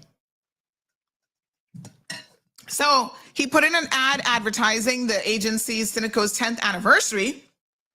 And this is one of the pictures about, oh, look at all the Caymanians that we've hired. And when people saw this, they were like, who is Rosita Whitaker? The board, his own board, had to instruct him to let her go after several members of the board realized, because of the public, that there was an obvious conflict of interest. Once again, complete disregard for any kind of proper procedure, the law, protocol, nothing. Your board had to say, get rid of your own sister. You didn't go through the proper process. We didn't even know that you hired her. Talking about a temporary executive assistant, right? He had 2 personal assistants, including one hired from a local temp agency, to simply take board minutes. That's all the person did. That particular function was previously carried out by internal staff. He insisted it was not proper for internal staff to take board minutes, so he hired someone just for that sole purpose. Lord Jesus. Also wasting the people's money. That person, a non-Caymanian staff member, was allowed to accrue a significant amount of overtime as she pleased, and it was paid without question. Interestingly enough, the overtime was not billed to the agency, but was paid directly to the individual from Cineco's payroll. And eventually she was hired directly at Cineco. So this was where he had an external agency bring her in. And they weren't paying the overtime to the agency, because remember now, these agencies, they get a certain amount of money, right? They all have different contracts. Somebody said, wasn't you and Carrie friends ago? Listen, I friends a couple weeks ago. I have no issues with Carrie. Let me make it very clear. Just like I'm going to tell you today, I ain't got no issues with Lonnie Tibbetts. If I pass Lonnie in the street tomorrow, my Caymanian manners, I'm going to say good morning, honey Shell, and we can keep it moving. The truth doesn't mean that me and you can't be friends, you know. It would be Carrie's problem if she feels aggrieved by the truth. I did not say anything in 2018 in this article that was not the truth. So if she get up in her feelings and won't cuss me out again in her little wannabe show, then that's a matter for her. I ain't business with it, because I'm here to tell you all, we need better candidates than this. And when they put themselves forward, and you Caymanians have selective amnesia and you do not remember things, I will remind you. Yes, enough of y'all gonna get up in your feelings. McKeever Bush, tell him to please take his little heart medication tomorrow, because I've got photographic. I'm bringing photographs to tomorrow's discussion. Let me moisturize my lips a little bit more. I'm bringing photographs. Y'all gonna be shocked at what I can tell you. So anywho, let's keep it moving because there was so much in this that he had done that it was ridiculous. PAs experiencing unprecedented amount of favoritism and perks that caught the attention of numerous other staff members. They were given anything that they desired, including computers, cell phones, and personal money. In return, he entrusted them with the details of his personal life, including sexual conquests at the office and elsewhere. Can I say, please don't make your children listen to the rest of the show. I'm begging you now. If you have children, put in your headphones or make them go in the other room and do some homework. Give them a book. Because I got put this in Caymanian colloquial terms that all of you will understand. He was up in there boning down the office. That's the only way I can tell you what's going on up in there. Fornicating, left, right, and center. Keep in mind that he was a married man. I'm just saying. And he was fornicating and boning down the whole place. Inside and outside office. All right. Hey, Miss Marjorie Thomas say, what? My dear, y'all not ready?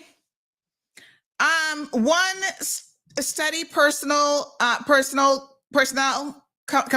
companion, my apologies, who was maintained in Honduras. Y'all know you love your Spanish women, them. She was maintained in Honduras with an apartment and other benefits. The staff members themselves facilitated that relationship on Seneco time. Please, Jesus, come to the show today and give us a moment of clarity about what I just said. It's one thing to be carrying on, and it's one thing to be having all these extramarital affairs and carrying on, whatever. But to have your staff who are paying and getting a government salary involved in your personal business and helping you to further those relationships, that, folks, is utterly shocking and disgusting. And that is what this man was doing. Strong will, you cannot be sued for the truth. May the 9th, the Court of Appeal is going to let the DPP's office know, and Judge, what his name is, Chappell, that when you told Sandra Hill and her lawyer that the truth didn't matter, apparently the truth does matter. It does matter. The truth matters. And you cannot be sued for the truth. So staff members getting paid government money, instead of working on making Seneco a viable organization, they were sitting there helping Lonnie Tibbetts with his personal relationships, including this one with this Spanish woman. They were asked to purchase personal items such as lingerie for the CEO to gift to female companions. Lord Jesus. What? Y'all are so bold. We have lost it, Caymanians. My God, you can imagine someone having an affair, cheating on their wife, bringing the business to the office, and then having staff, oh, you must go to the lingerie store and help me buy something for this woman? What the hell? No scruples whatsoever. All of this happening on government time, and they're being paid a government salary for this kind of foolishness. Here we go. Staff members were unaware of the constant fights in the relationship, of the constant fights in the relationship, especially when she would be locked out of the apartment in Honduras and the ensuing outbursts. Because you see, these men, let me tell you what they do now, honey child. What they seek to do is control you, right? When you don't deliver what they want, they are going to control you. Because let me be honest, all my Spanish friends in Honduras, La Ceiba, Tegucigalpa, I don't care where you're at in Honduras, I want y'all to listen to me. When these Caymanian men come and knock in, they only see you as a sex object, okay? It's not about what's upstairs in your head. And these go for all my Spanish friends, not just Hondurans, Dominicans, all of you, pay attention now. Cubans, yes, Cubans too. Cubanas, see? Okay? Pay attention. Atención. They're coming to see what they can get from you. And that just means what you have to offer them in a physical way, your body. Okay. You're an object. You're a sex object. They don't value you. And so whatever they give you, whether they're giving you money, they're going to set you up at a house in Honduras. They're going to come pretending like they're rich, flaunting with everything, right?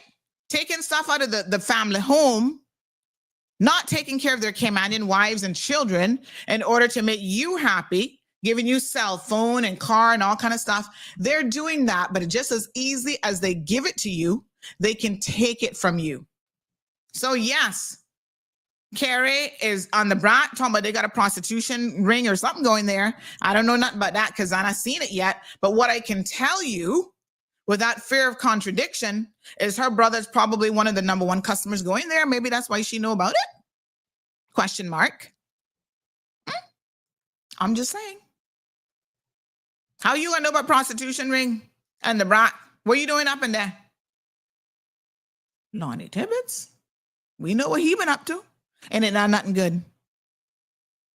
Okay. So when they would fight and they would carry on, because you know when you got Spanish woman in your life, you're bound to have fights, right? They're a little bit hot-tempered sometimes. Or maybe she wasn't giving him enough of it. I don't know what the argument was about. He would call the people in Honduras and tell them to lock her out of the apartment. Because he's controlling, you know, I have a saying, he who controls the purse strings controls the person. That's why you don't let nobody control your money, honey chill. You make your own money and you maintain your independence. So that's what he was doing. And everybody up in the office was all up in his business and well aware of what was going on. Mm-hmm. All right. As a result of the tumultuous extramarital relationship, he had to make frequent and urgent trips, which often were done on short notice. Of course, he got to go over there now and smooth things over and talk to her and, come to Papi. Papi can bring you some money. Come and love me up, squeeze me up, whatever. How the hell you got time for all of this and running Cynical at the same time? I'm just curious how that was working. And we wonder why Cynical got problems. That we wonder why Cynical had problems. All right. All right, another example of poor hiring practice. One of the PAs, remember I tell you I had two, her daughter was hired into the organization to work on a project. One day, she showed up to Cynical. Nobody knew anything about the project. Nobody knew who she was. Nobody knew what she was supposed to be doing or that she'd even been hired. This is the kind of thing this man was going on with. He would just see so-and-so and say, oh, show up tomorrow.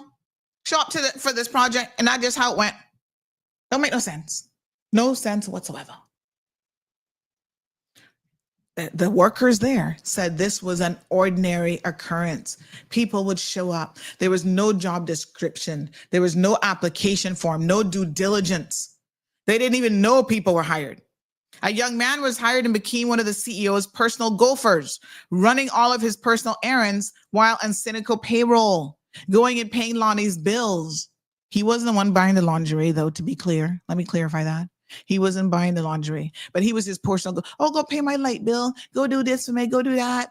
I need this construction job looked at. Go do that. And Cynical paying him. If you were not on the favorable list, in other words, you weren't one of his little lackeys at Cynical, you were denied promotions and at times pushed out of the organization entirely. All right, let's continue.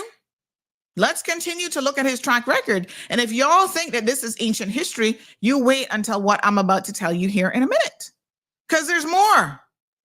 Oh, Lord Jesus. Hold on now. There is more. Let's talk about his work ethic, shall we?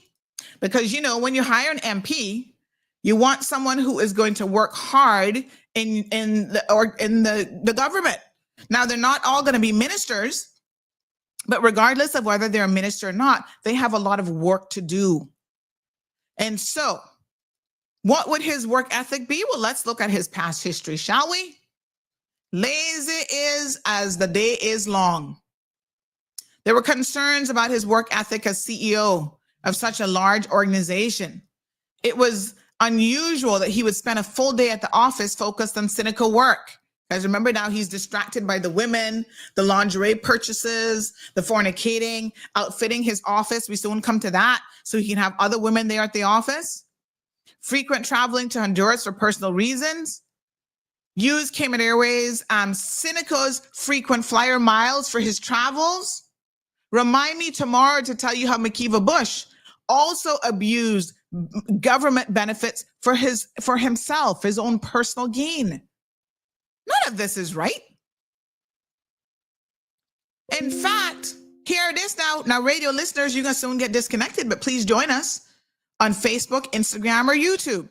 Here it is. He was traveling so frequently that the frequent flyer miles accumulated, the mileage accumulated to well over 1 million miles. Now, let me tell you something, honey child.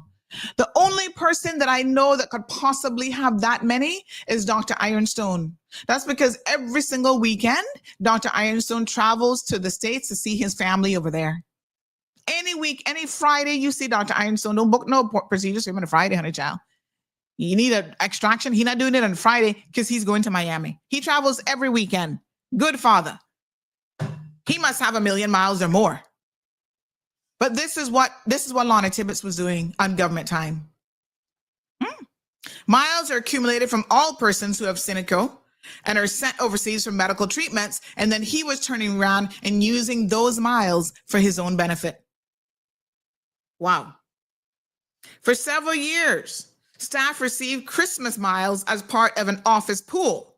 The BRAC office, which contains a 1-bedroom apartment with 2 beds, was often manned by the CEO as he attended to his personal affairs on the BRAC. It is reported that he found time to open and operate a local restaurant there. Well, we all know that. This man had so much time on his hands. Staff complained that he was seldom at work for a full day. Then there was odd, thank God we only got 1 more minute on the radio, because we're going to break this down in detail. There were odd late night hours being kept with non-Cineco staff in the building. Radio listeners, sayonara, honey child. I'm going to wish y'all a beautiful day as we continue to delve into Lonnie Tibbetts this morning and the hot mess of an operation that he had over at Cineco. And this was permitted to go on for far too long.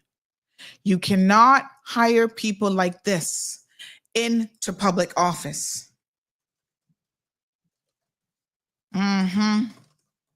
Yes, honey child. Yep. Hold on now. All right, radio, we done yet? I think we're done. Okay, let's continue. Lord Jesus. No kids allowed for this segment of the show, please. No kids allowed. All right, here we go. And I can't stay too long because I needed to go do my brownies and my bread rolls, but I'm going to try and bring it home now. Okay, we're ready? Let me just disconnect from the radio just in case. I don't want no problems. What is that little phone button? How do I disconnect? Oh yeah, disconnect. Confirm, hang up. Yes. Okay, good. I disconnected it. All right. What was he doing, folks, with these non-Cineco members in the building? These were female companions. At least he not like McKeeva Bush with the men, but these were female companions that were known to go there and use the shower facility. Now, why would they be using the shower facility at the Cineco office? This one again, visiting from overseas. That is because fornication. That what was going on up in there. Good old-fashioned boning, honey child, right up in the Cineco office. He redid the office, spent our money redoing it to make it his own personal bachelor pad. Keep in mind, he wasn't a bachelor, nonetheless. He was keeping it for his own bachelor pad in order to facilitate these extracurricular activities with female company. Okay, y'all know what I mean by female company? The women were up in there and they were having sex in the government building, in Cynical office. And so he had to put in a shower so that when they were done, they could have a refresher, a nice shower, and be all sweet. And I don't know where they went after that. It was common knowledge amongst the staff, in fact, that he was there after hours. He would share photos with staff and confided a great deal to one of his PAs about his various conquests. You know what is so shocking to me? Y'all can't even keep your mouths shut. Y'all cannot keep your mouths shut. I mean, it's shocking. Let me message and see if we got this photo. I don't know if I can show it, but let me try and refresh my memory here now.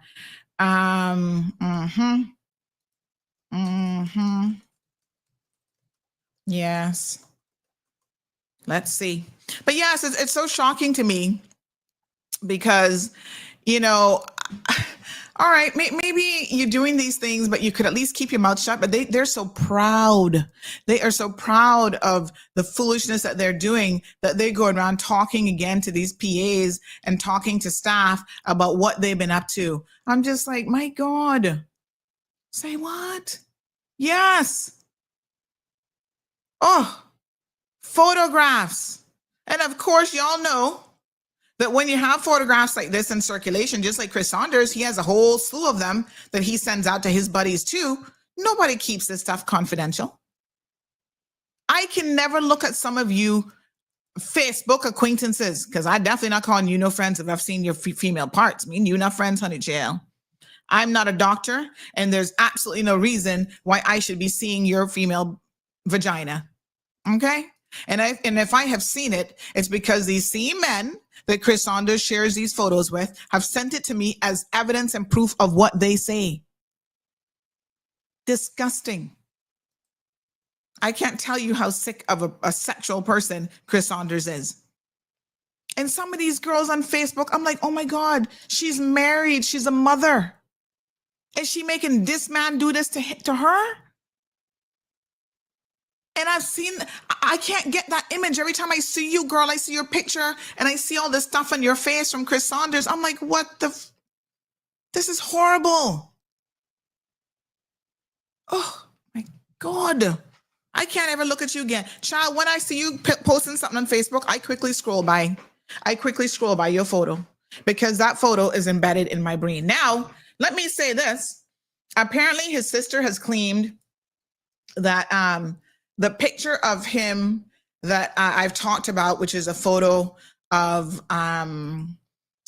it's a vagina photo, a vajayjay photo of him swiping his credit card between a woman's private parts, right? That's not her brother because that photo is a photo of a black man because the hand is black. I'm just like, I don't know what photo you saw, Carrie. And I don't know how many of you were taking, maybe this is a thing. I don't know if this was an Instagram challenge or TikTok challenge or whatever, where you took a photo swiping a vagina and that was a thing. So I don't know which one she saw, but the one that I saw wasn't no black man. There was no black hand. Now, listen, like I said, these men have a way of sharing the photos amongst each other. And let's just say that CMR tends to get these things. Okay. So, and anyway, leave it there. You see what the article said here, though. The hand in the photograph can be clearly identified as Tibbetts, as his finger covered the name on the card. Y'all sit there, but it wasn't his hand. All right. There was multiple break-ins at the Cynical office. Don't know if you guys remember this, including one in which $8,000 was stolen. Despite the matter being reported to the police, they were instructed to halt the investigation and no one was ever apprehended. Who do you think allowed them to halt the investigation but Lonnie Tibbetts? And the only question you need to ask yourselves is why? If somebody is stealing from a government organization, no CEO should be able to halt that investigation. That should be pursued to the fullest extent. Ask yourself why. Why would he have done that? Did he know who stole the $8,000? Was he somehow complicit or involved in that? Those are questions. But the fact that you would halt such an investigation certainly says a lot about you. All right? Questionable coverage. Let's talk now about how benefits were applied. And I'm going to circle back to this tomorrow with a sitting MP who's now using NAU to curry favor with voters. And we're going to talk about how wrong that is, because it's a same dishonest principle. All right? So the favoritism did not just apply to staff members who were receiving gifts and money and mileage and kickbacks and so forth. It also extended to preferential medical coverage for procedures not ordinarily covered by Cineco. Some instances, including known cases of collusion and potential fraud with physicians who claim that they may have, like a person might have a particular illness. There was no independent verification or finalization of a diagnosis, but the person continued to receive a monthly stipend and benefits. One pensioner was receiving a $2,000 a month payout under the home health care benefit, despite the fact that that person was able-bodied, was able to drive themselves to the Cineco office and demand her monthly payment. You can do all of that, and yet you're being paid, that's what we can call it, $2,000 a month. See what it says here? Her authorization was approved years ago, and she continued to receive the benefit without any independent scrutiny or verification of her illness. While there was a board that is supposed to authorize who should receive the benefit, Tibbetts is solely responsible for determining and approving the payout amount. Now, this is where it gets even more interesting. That person happens to be closely related to one of his PAs. Say it ain't so. Say it ain't so. It's so. Okay? Now, I've said a mouthful already, but there's more. I wish I could tell you that that was it, but there's more. Here you know. One of his staff members decides to get a tubal ligation. Y'all know what that is? That's where you get your tube tied. No more children, honey child. They want to be carrying on out there and they want to get pregnant. All right, here we go. One of his personal PAs decided to get this tubal ligation procedure done. And at the same time, approval was given to do a vaginal repair / rejuvenation procedure to tighten her vagina. Dr. Dusaran up in the mix, getting paid for this type of foolishness. Now, y'all heard Carrie say the other day, she tried to make a light of this, like, oh, what kind of woman needs a vaginal? She must have been slack. I don't care how slack it was. Cineco has no business paying for this. Right? And we have the receipts. You see, when Auntie brings you receipts, you know nobody not getting sued for telling the truth. You see what it says here? Reason referred overseas, service required, laparoscopy tubal ligation -- vaginal repair. Do I need to repeat myself? Vaginal repair. They want to pretend like this is some kind of medically required procedure. Now, some of you women, if you've had vaginal births, you know that a tear can happen. These things do happen. And your physician, it's customary after you give birth for him to stitch that back up and repair it. That's not what this was. You're going to get your tubes tied. Well, while I'm out and you're down there anyway, can you go ahead and just tighten my vagina for me? There's an actual vagina tightening procedure. Now, why he was so interested in this woman tightening her vagina, only God knows. That was approved for Cineco. I want you guys to have that sink in for a minute. We have senior citizens, folks, who've had strokes and who are on death's door and who are sick, seamen, right? Who need this care. And Cineco had money to waste to give his PA approval to have her tubes tied and to tighten her vagina. Lord Jesus, this is absolutely ridiculous. Somebody said, no wonder we broke. It's this kind of foolishness. And anybody who can sit down and justify this in any realm and think that this is A-OK has got a problem. But this is who the progressive decides to align themselves with in Cayman Brac.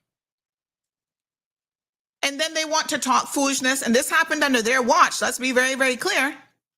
Then they want to talk foolishness about fiscal responsibility and leaving a surplus and all that kind of stuff. They need to stop lying to the people of the Cayman Islands. That's what they need to do. That is what they need to do. Stop, as one of my friends says, she from West Bay, she says, stop your glad lying.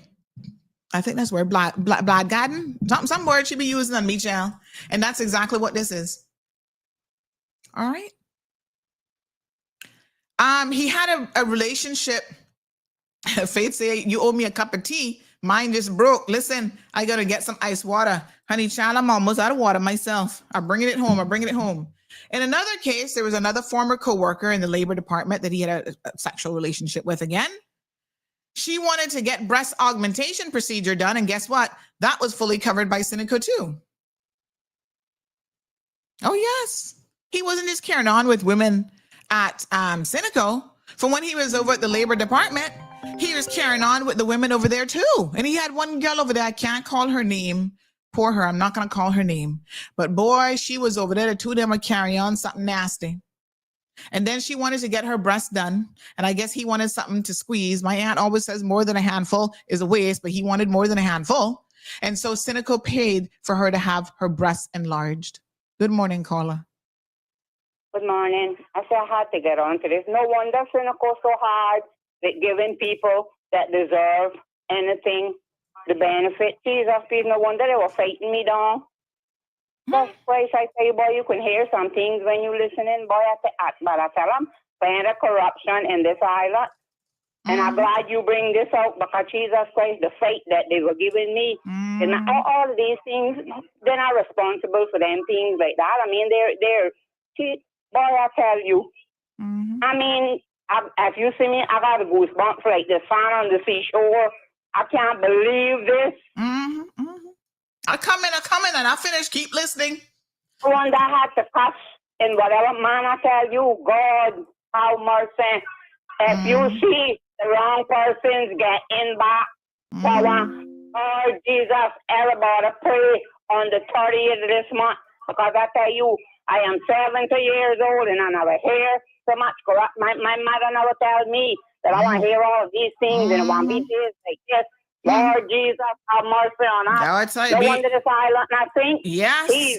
Well, be ready for tomorrow, honey child, because that one goes. Oh Lord, I mean, if I had get shot, I wouldn't be so nervous. I say I got a goosebumps. My aunt, if you see my aunt, Jesus Lord, how much about put it out. These are the things, but this is what I tell you.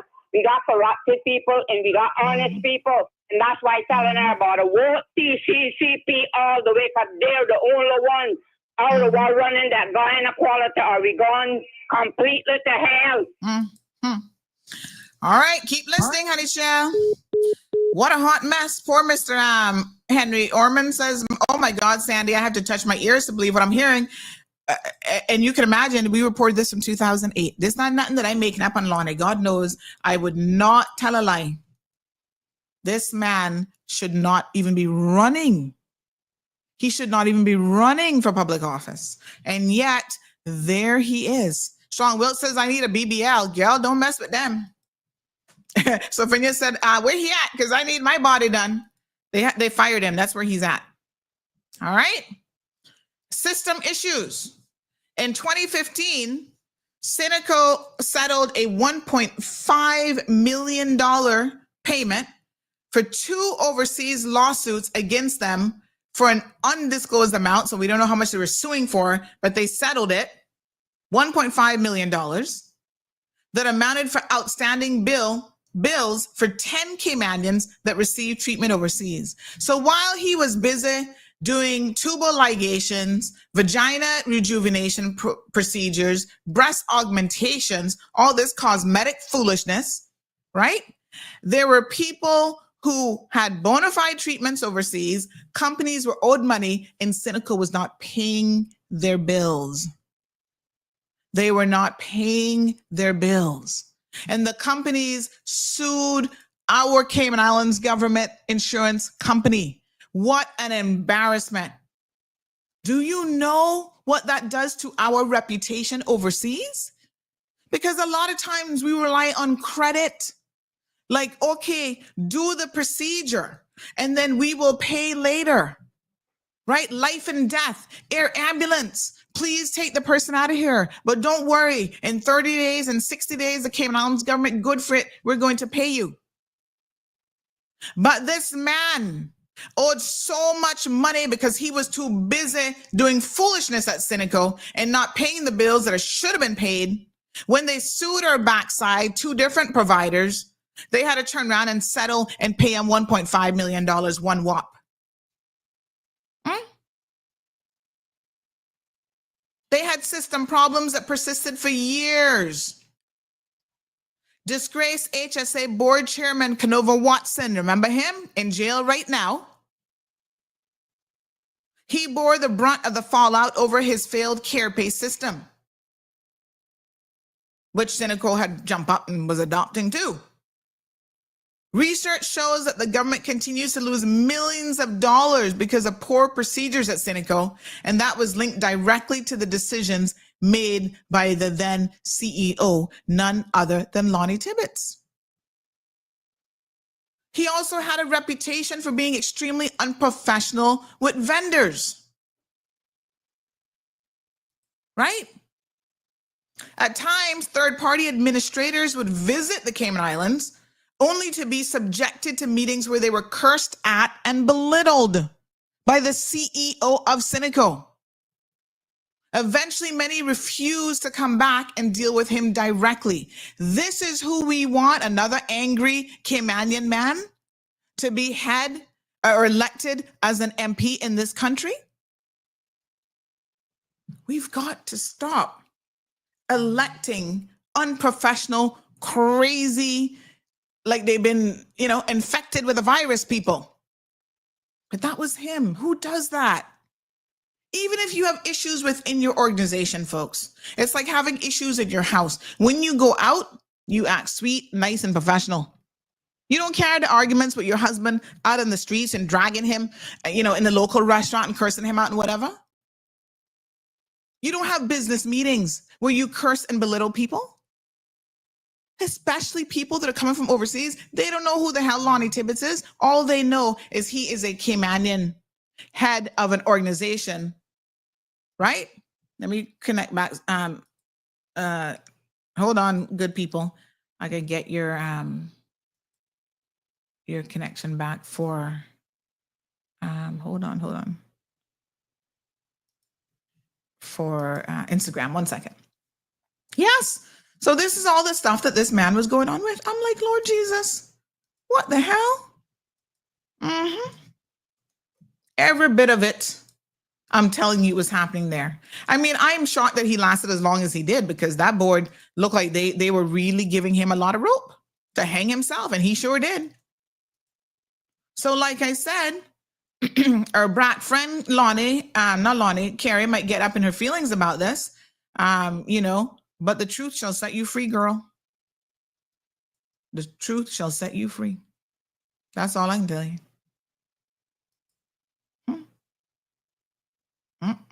It was a hot mess. All right, let's continue. One contacted by CMR said the unprofessionalism and constant use of profanity was something we were not used to. We expected more from a business partner, but after a while, it was accepted that anyone dealing with him had to tolerate this behavior. Many managers refused to do so. We were often threatened. Hold on, let me get the next little bit here now. Hold on, honey chill. Where the next little bit is. Uh-oh, where did that one go? Hold on. Okay. 1 second, I'm coming. All right. We were often while it was accepted. Hold on. Is this the right paragraph? Let me see. Oh, yes. Okay, here we go. The unprofessionalism and constant use of profanity was something that we were not used to. We expected more from a business partner, but after a while, it was accepted that anyone dealing with him had to tolerate this behavior. Many managers refused to do so, and we were often threatened with the termination of contracts.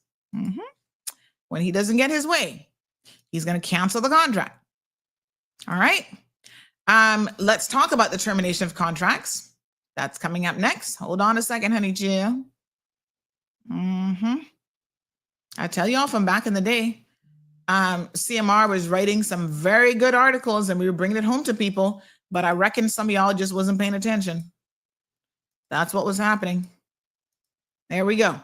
In May 2017, Tibbetts terminated the HealthX contract and introduced a new system for handling claims, claim processing and adjudication.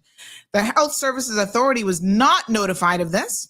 Imagine your biggest partner, because Cineco does all this stuff for the civil servants, insurance coverage, whatever, the veterans, all that stuff comes through Cineco.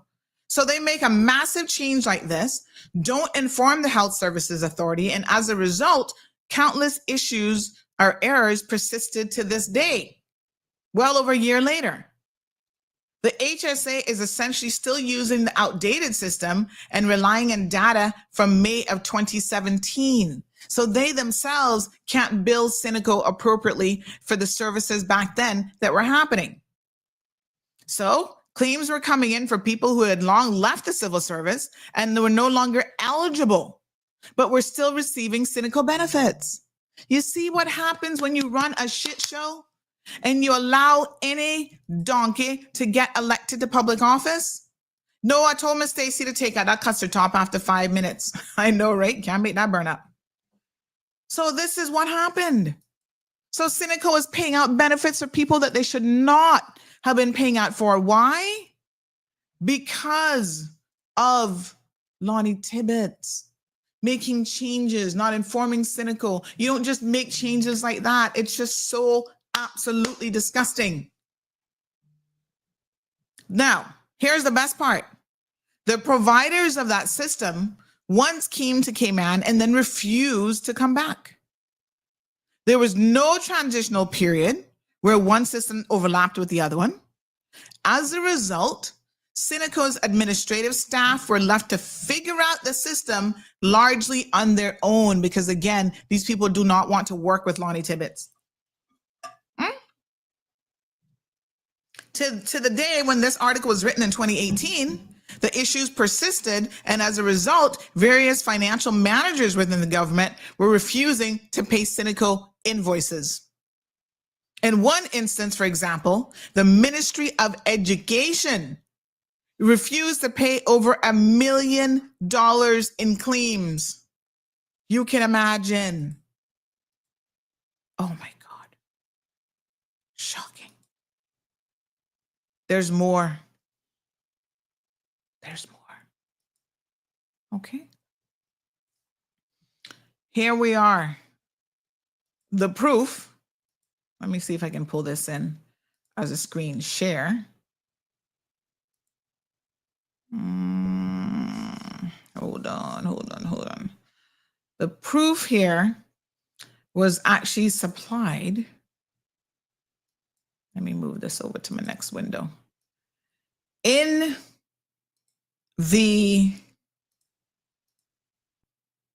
this document here in the article. So this is a statement, right? Ministry of Education, Employment and Gender Affairs, Government Admin Building, sent to the attention, I guess she was the chief officer or accounts person or whatever, right? These are all the claims that they had in. And you probably can't see it too clearly, but down here at the bottom, $970,222. Round that up, honey child, to $1 million, okay? This is what was due. Yeah?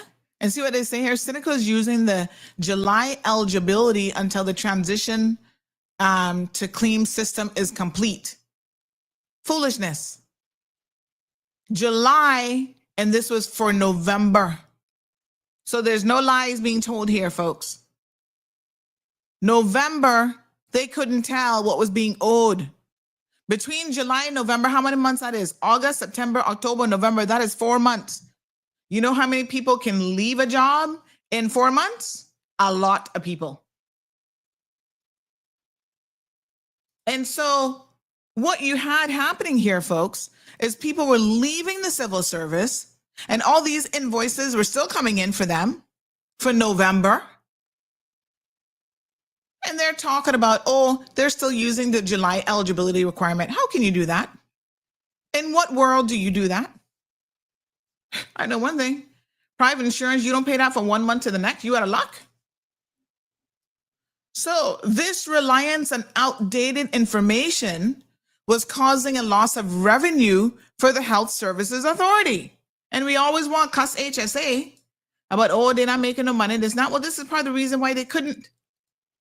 Because Cynical over there running a shit show under the leadership, again, of Lonnie Tibbetts. And Kate Bush says, let's not forget, this was also the PPM administration. And it sure was. Don't get me started on the things that the PPM turned a blind eye to. All right. Then he did a 2011 expansion. Let's talk about the 2011 expansion. So this is where he decided to undertake a significant expansion effort at the Cynical office there in the airport center. Men were hired to carry out the expansion and renovations.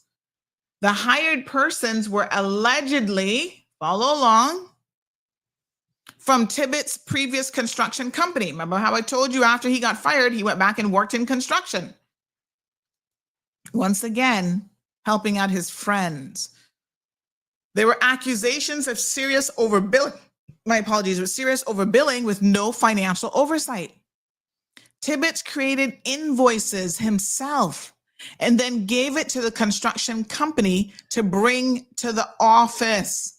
This man is corrupt as the day is long. In one instance, his handwriting can be seen on the invoices with a notation to pay it immediately. Staff were instructed to pay the invoices immediately without question. The workers would charge, my apologies, exorbitant fees for even the most menial task. CMR has invoices for payment for over $200,000 to two companies, K-Star and First Class Construction. See what we say here? It is difficult to ascertain the exact billing that occurred from First Class Construction, as only a handwritten note accounted for over $108,000. My God, I need you all in Cayman Brac to pay attention to what I just said. Over $108,000 somebody got paid for under the PPM McKeever Bush coalition government, and this is what they supplied in order to get paid. Now, if you've ever worked with government and you've ever done vending and you ever had to send them an invoice, you know that not in a million years could you ever submit this and get paid this invoice.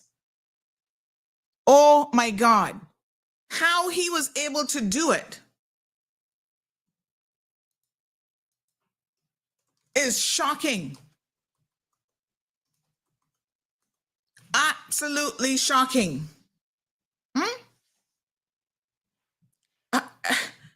Yes, this is what happened. This is what he did. And it was paid. And he got away with it. Wow. Wow. Cayman Brackers, please. You have a candidate who does not have a shit show for life. I beg you to consider your attention to this very, very carefully. This is what is going on. It was happening at Senegal. This is what he did. Right? This is what he was allowing. Handwritten notes, just pay this invoice.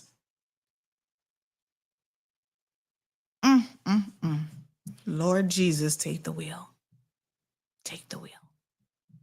We need to pay attention. Over $200,000 to renovate the office. And y'all know that was pretty much a brand new office. Why did he need to renovate the office? Well, because he needed shower facility. That's why.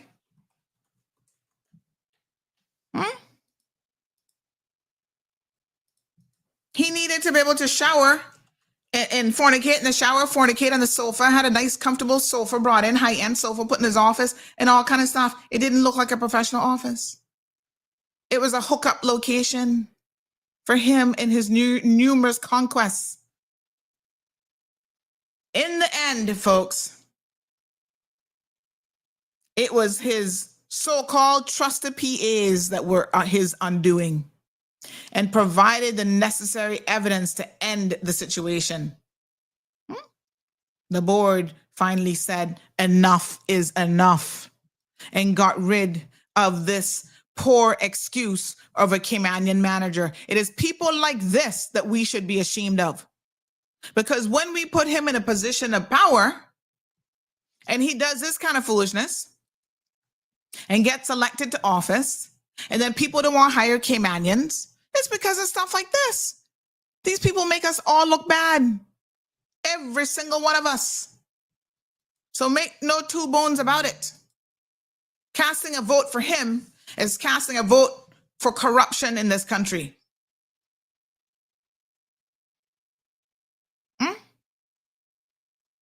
Where were the board members? Why did it take them so long to act?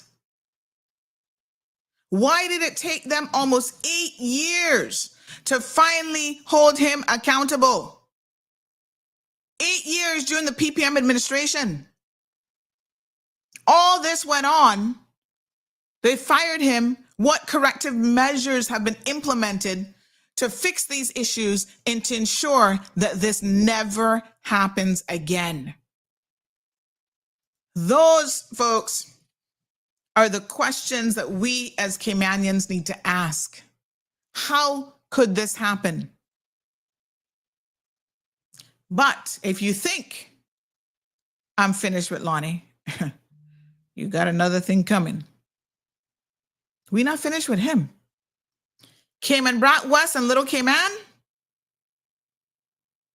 we're not finished with him. He has had legal issues that persist up to this day. The man is,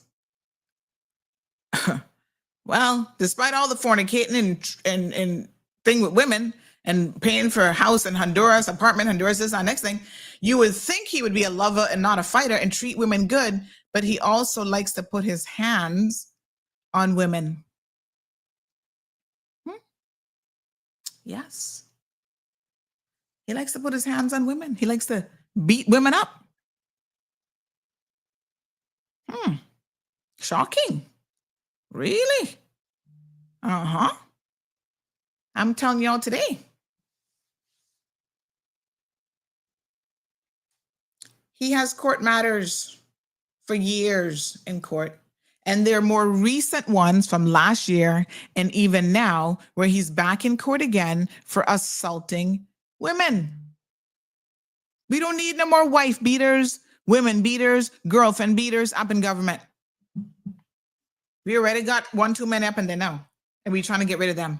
Some of them have resigned, thank God. Thank you, Sir Alden.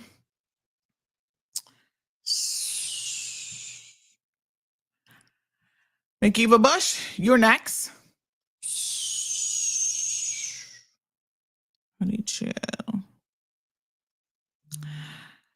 So he continues to be in summary court. New charges.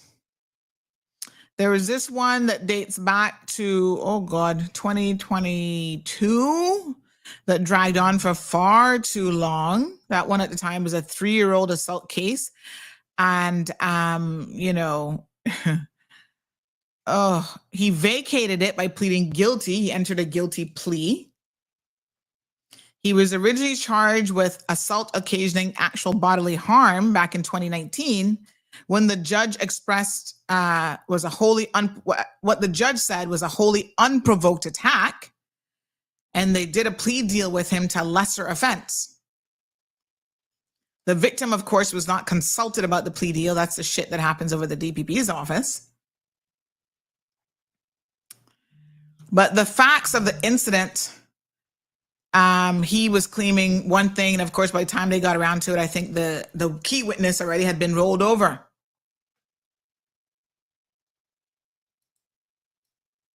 And apparently, again, over some spat with some girlfriend and some foolishness, claimed some lesbian was looking at his woman or some shit. And he don't want you looking at his woman. Apparently, he can choke you out and beat you up. Mm-hmm.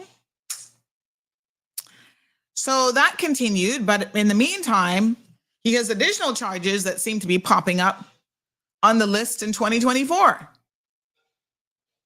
Caymanians, please do better. Do better. You do not need anyone of this caliber to be elected to represent us, the good people of the Cayman Islands. Definitely not Cayman Brac. When you go to the polls next week, Wednesday, I'm going to encourage you, if you run in his constituency, to keep in mind historically all of the stuff that he has done. This man has not vindicated himself.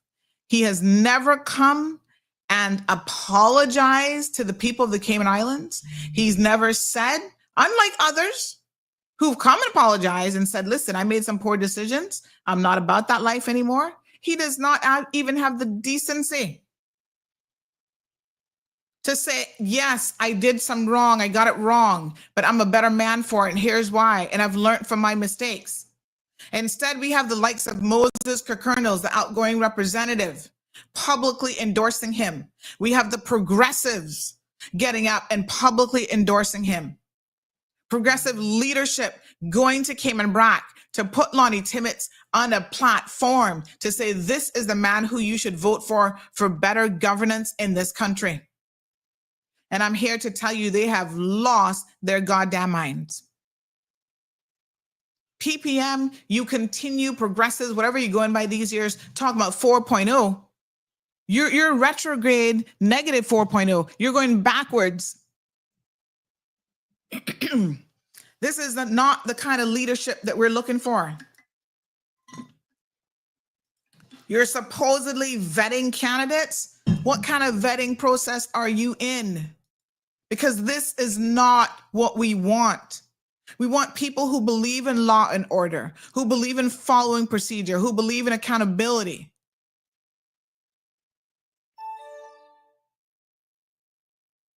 No, Gwendolyn, Wayne Panton wasn't there at that time.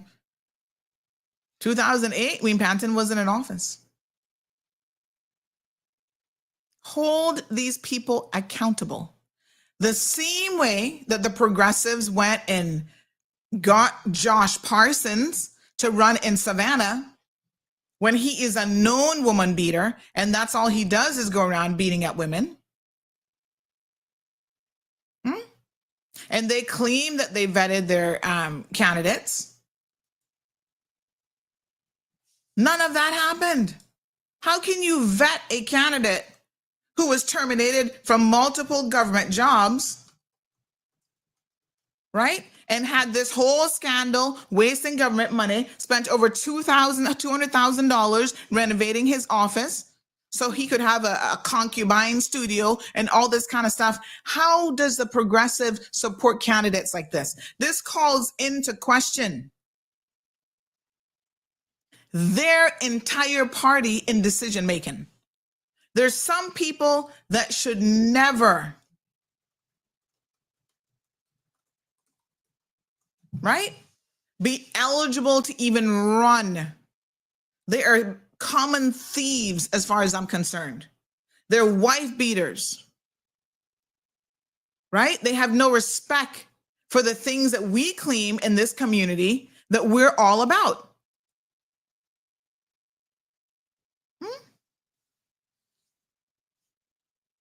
Y'all want to jump up and go to church on a Saturday, and yet this is the kind of foolishness that is happening on a regular basis in this country. And we all turn a blind eye. Juliana O'Connor Conley will get on a platform and endorse him. She said, bring back good governance. What a t-shirt said, bring back good governance and whatever to Cayman Brack. Are you serious? Bring it back? I mean, we didn't really have much of it with Juliana O'Connor Conley and Mr. Kirkconnell, who was missing in action all the time. But we gonna bring it back with Lonnie Lee Tibbetts? I dare say, y'all have lost the plot. This cannot be the definition of anything remotely related to good governance. Under no circumstances, no sirree. This ain't it. This is not it. We need to do better. And you do better one candidate at a time. It is one man, one vote. Your vote has to be worth more to you. Throwing a vote, giving Lonnie Tibbetts a vote is the equivalent of throwing your votes away. He cannot, under any circumstances, be a good representative of the people. When somebody shows you who they are, let them. Okay? Let them. And believe them. Stop finding excuses to justify who people are. Ms. Tanya says, I'm a CBW, Cayman Brack West constituent. Ms. Jean says, I am too. You guys need to pay attention.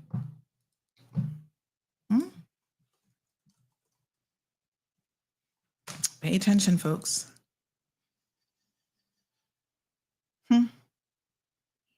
Wow.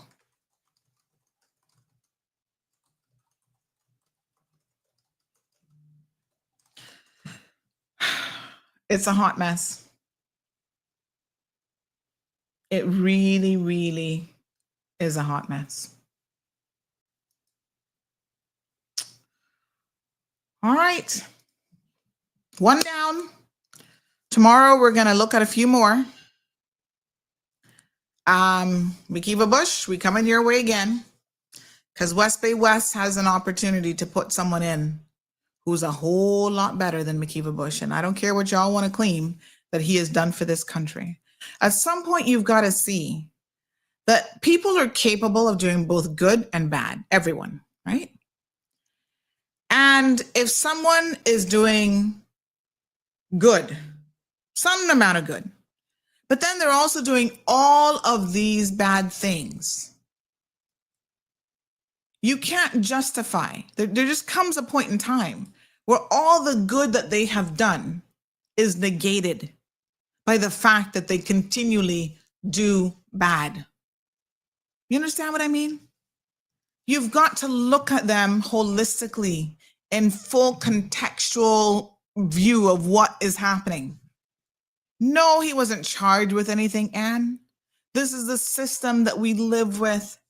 These people get away with it, and then they jump up and run for, they have the audacity to run for political office. If I had done all of that and gotten away with it and wasn't in jail, I would never in a million years embarrass myself, my family, and my country by running for political office, knowing that somebody is going to have to bring all this stuff up. Well, I guess they're used to running when nobody brings it up, because if CMR wasn't around, y'all wouldn't be talking about it. You would not have even had that level of detail. You saw the receipts and the articles. You see the handwritten notes. You see the checks. You see the thing about vaginal rejuvenation. You see all of this stuff. This is evidence. So y'all can cuss CMR all you want. What I know is we play a very important role in exposing a lot of wrongdoing and a lot of corruption in this country. Mr. West Vanderbilt said he was fired by Miss Odie for stealing. How recent was that? Nobody not surprised. These are character traits. If somebody is dishonest, they will steal and steal and steal again. It doesn't stop just because they leave cynical. Okay? This is how it works. If somebody is a thief and a liar, my Aunt Lottie always said the two worst things you can be in your life is a liar and a thief, and they tend to go hand in hand. And believe me when I tell you, a liar will sit back and send your backside to jail while they're out here doing all kind of wrongdoing. I am sorry, Joey Hugh, but your ability to select candidates has failed. What you were up to is absolutely ridiculous.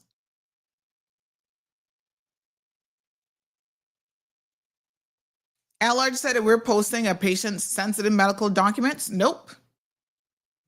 Where did you see the patient's name on it? I didn't tell you who the patient was.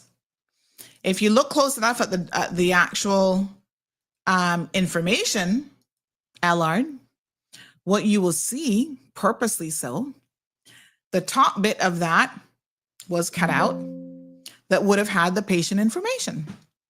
So don't worry yourself about no Data Protection Act. Not applicable here. This information has been up since 2018. It has never been challenged. Okay. Well, you said, wasn't it previously allegedly reported to the police by the patient that she never gave you her medical document? Well, I don't know who you're talking about because the police have never contacted me about this. So I have no clue. I don't know. No clue. I don't know what you're talking about. Who's she? I mean, don't mention anybody's name, but I have no clue what you're talking about. So Ellen Miles, the police have never contacted me about that. So if she reported something, they obviously didn't think it had even enough merit to pick up the phone and call me.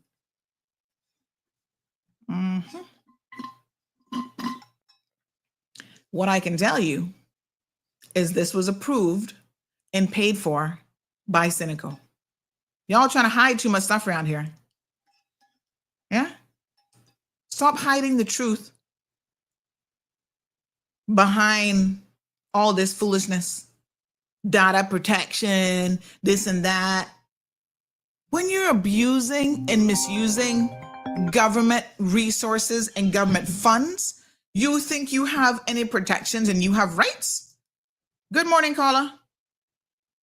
That's a good morning, Auntie Sandra. How are you this morning? Morning, not bad. How you doing? Well, I'm listening to you live and direct here this morning, and I tell you the truth, Mr. Tibbetts, his eyes are getting into Lil Cayman because there's a lot of engines over there for him to fix and to rip the people off of Lil Cayman. Because that's what he do in his spare time, fixing both engines and all this other thing and ripping people off. Wow. Yep. He's not just there to represent the people of Lil Cayman and what you call it, Kibben Brock. There's other things that he see over there because he had a bar over there and he couldn't keep that. Yep. Mm-hmm. Yes, my dear, it's a mess. And a serious mess. Yeah, and I can tell you what, these are not the people that we need in office under no circumstances. Thank you, sir. You have a good day, Auntie Sandra. You too. No. If we hope to do better, it starts by doing better at the polls. Somebody asking for some brownies today. All right, I need to go put them in the oven now, so I'm gonna go because I don't want to be late for my seniors. You know, they got to get their little food. So somebody said Lonnie and Michael are same nasty attitude. The difference is one is white skin and one is black skin. Don't burn up your cake. No. Because of shithead Lonnie Tibbetts, his daddy was a good person and his mommy was so sweet, but he is a devil spawn. What a mess. Good morning, caller.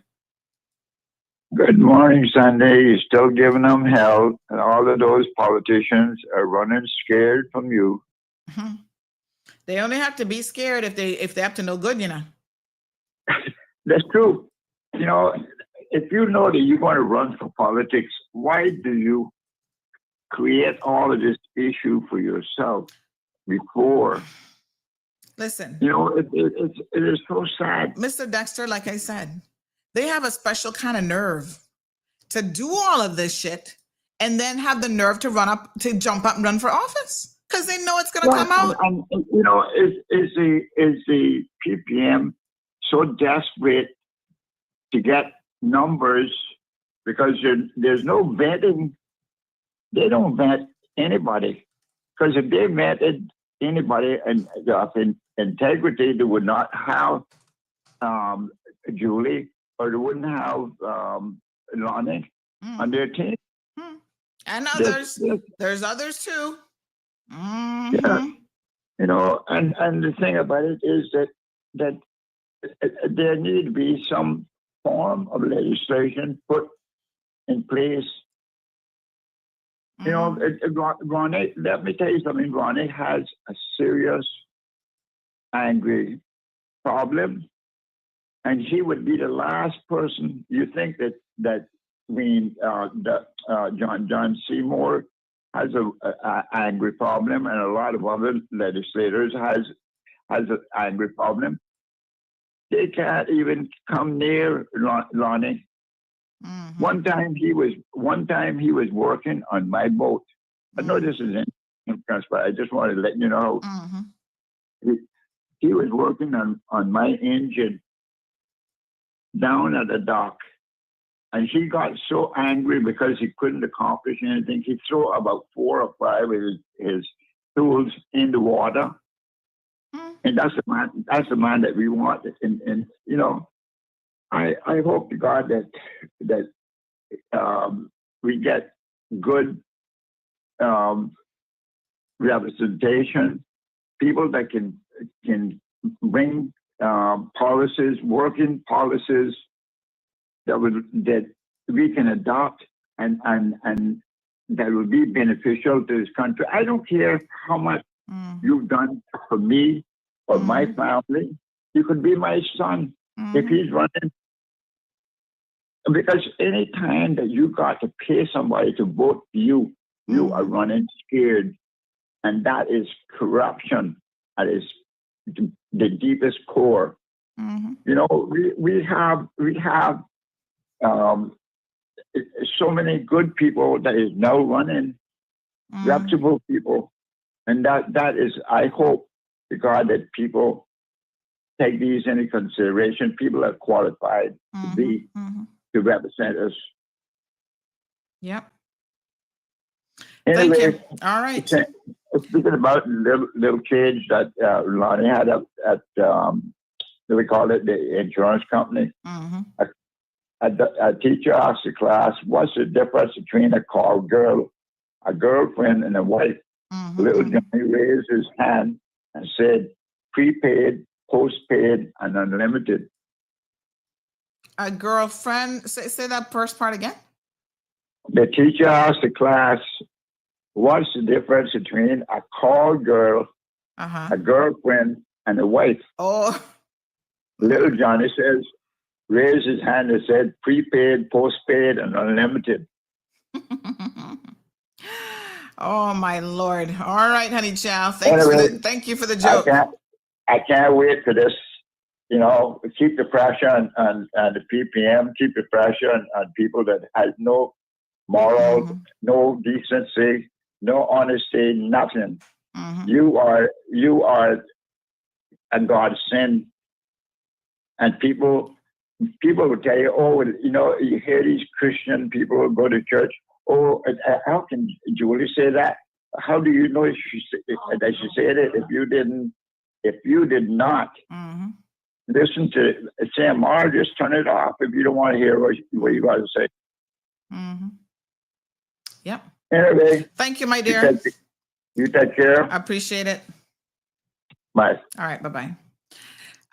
Let's keep in mind the following facts, right? When it comes to money, you'll also have to pay attention why we're hemorrhaging money in this country.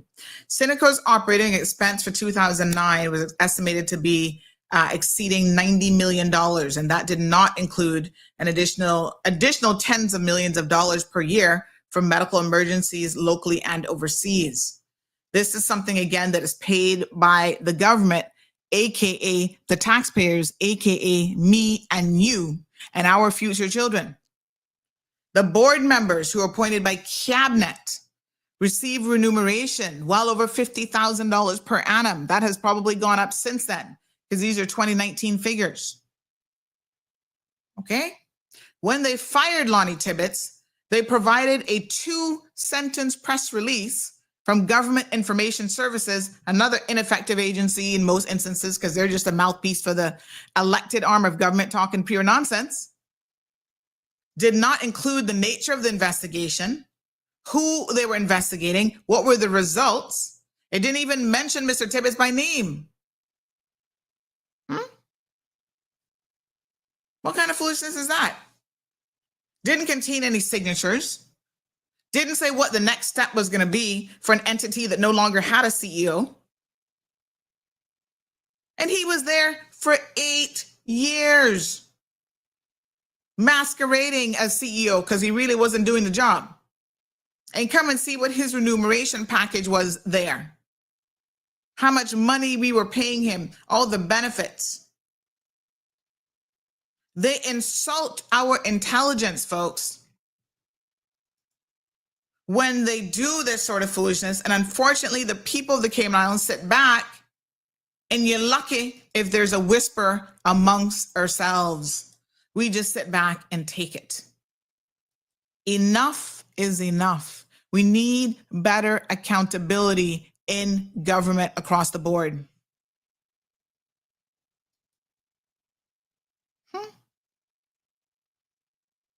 Cameron says, boy, them old timers gonna have some good stuff to talk about at lunchtime today. Well, honey child, it's just too much. It's just too much. These people are not gonna make good representatives. All right, that's all I got to say for today. I need to go put the brownies in the oven, get ready for lunch. Tomorrow's show, I invite you to tune in early because let me show you a preview. And we're not done yet. Don't log off yet because we're going to do Mr. Rolston Anglin's interview. Please sit back and get ready for that. But let me show you what's on tap for tomorrow. Okay? Because this one, some licks gonna come. That's all I can tell you. See that there? Some truth bombs for tomorrow's show. Miss Monique Hamity Simmons. We have to talk about her. Part of ACT in the pro-port agenda, but we have to talk about her.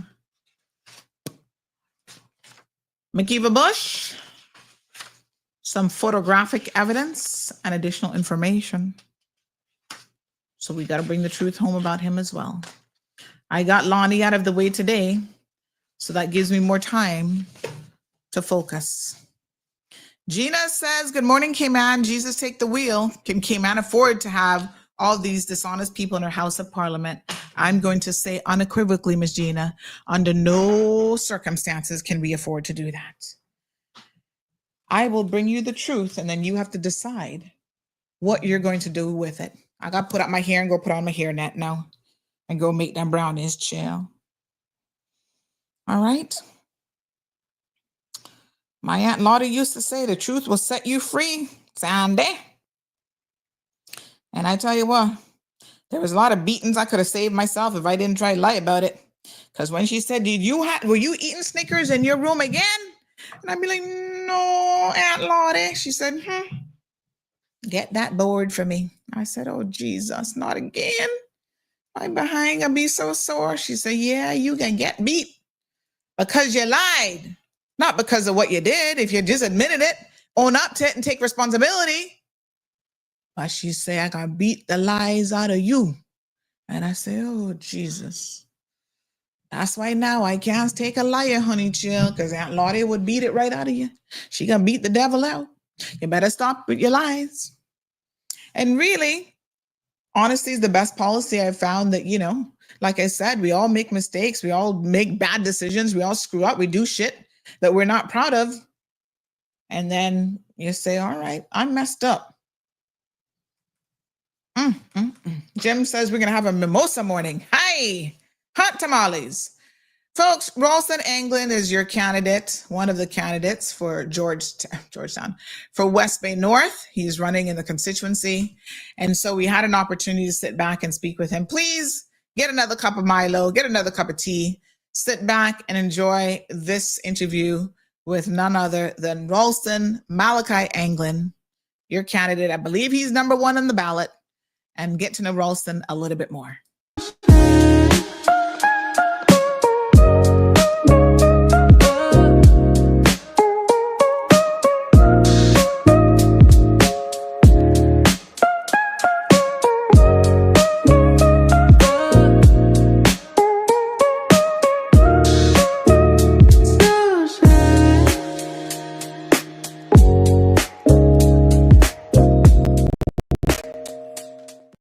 Well, we're here for another candidate feature. This time we're featuring none other than Rolston Malachi Anglin. Yes. I know you like to say your middle name. I love my full name.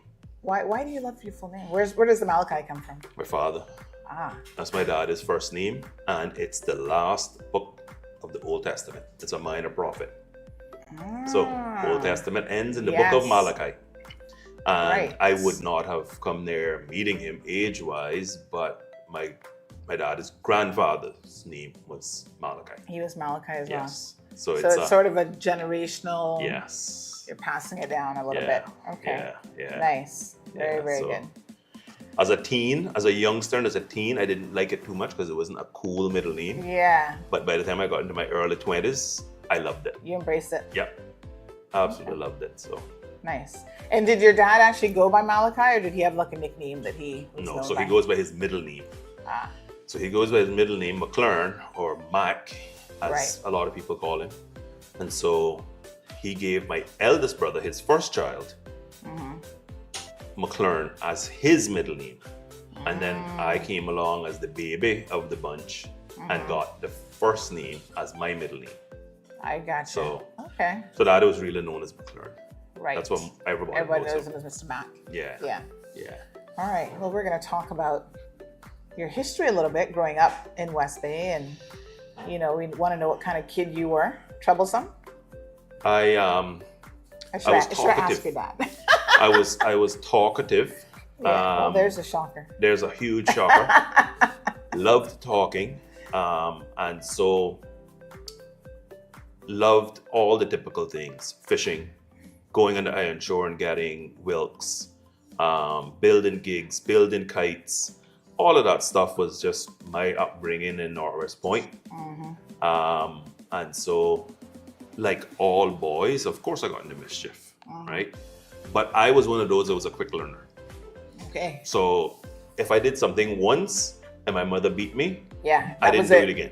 Like I was like not going on that road again. You know what I mean? Okay. So from that standpoint, it wasn't, there wasn't any lot of trouble. The good thing was I used to I used to really make sure that I negotiated myself out of anything in school. Okay. So my teachers and I had some interesting relationships. For more than one time, I wound up sitting at my teacher's desk. Okay. And it was typically for doing something silly at the back of class. Right. Talking and disturbing children. Yeah.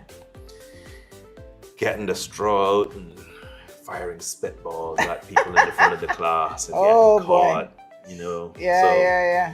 I did what typical Kids Caymanian do. boys did, Yeah. you know. Yeah. Everything was just minor. It was all for fun.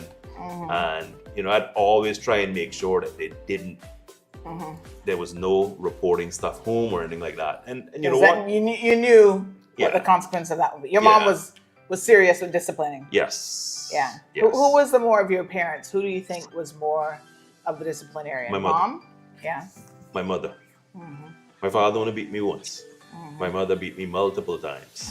So my mother was definitively the enforcer, Yeah. right? Now, you know, I got to ask, what did dad have to beat you for? Because it must have been something bad that one time. You know what? I'll never forget the story. Okay. So myself and my childhood best friend, I had a few very, very good friends, Yeah. but my best friend was Queen Tibbetts. Okay. And so the two of us decided it was going to be a really, really good idea as primary school children to go on the iron shore behind the house he was living in and go fishing. Okay. And so you leave Sir John Comber Primary School. I'm supposed to be home anywhere between 3:20 to 3:30. If you stop and pick some mangoes or guineps or something like that, 3:45, the absolute latest. Right. And of course, there was a lot of cousins and Yes. family friends that were from Northwest Point. We all walked home together. Okay. And so that day, Mama's asking around and nobody knows where I was.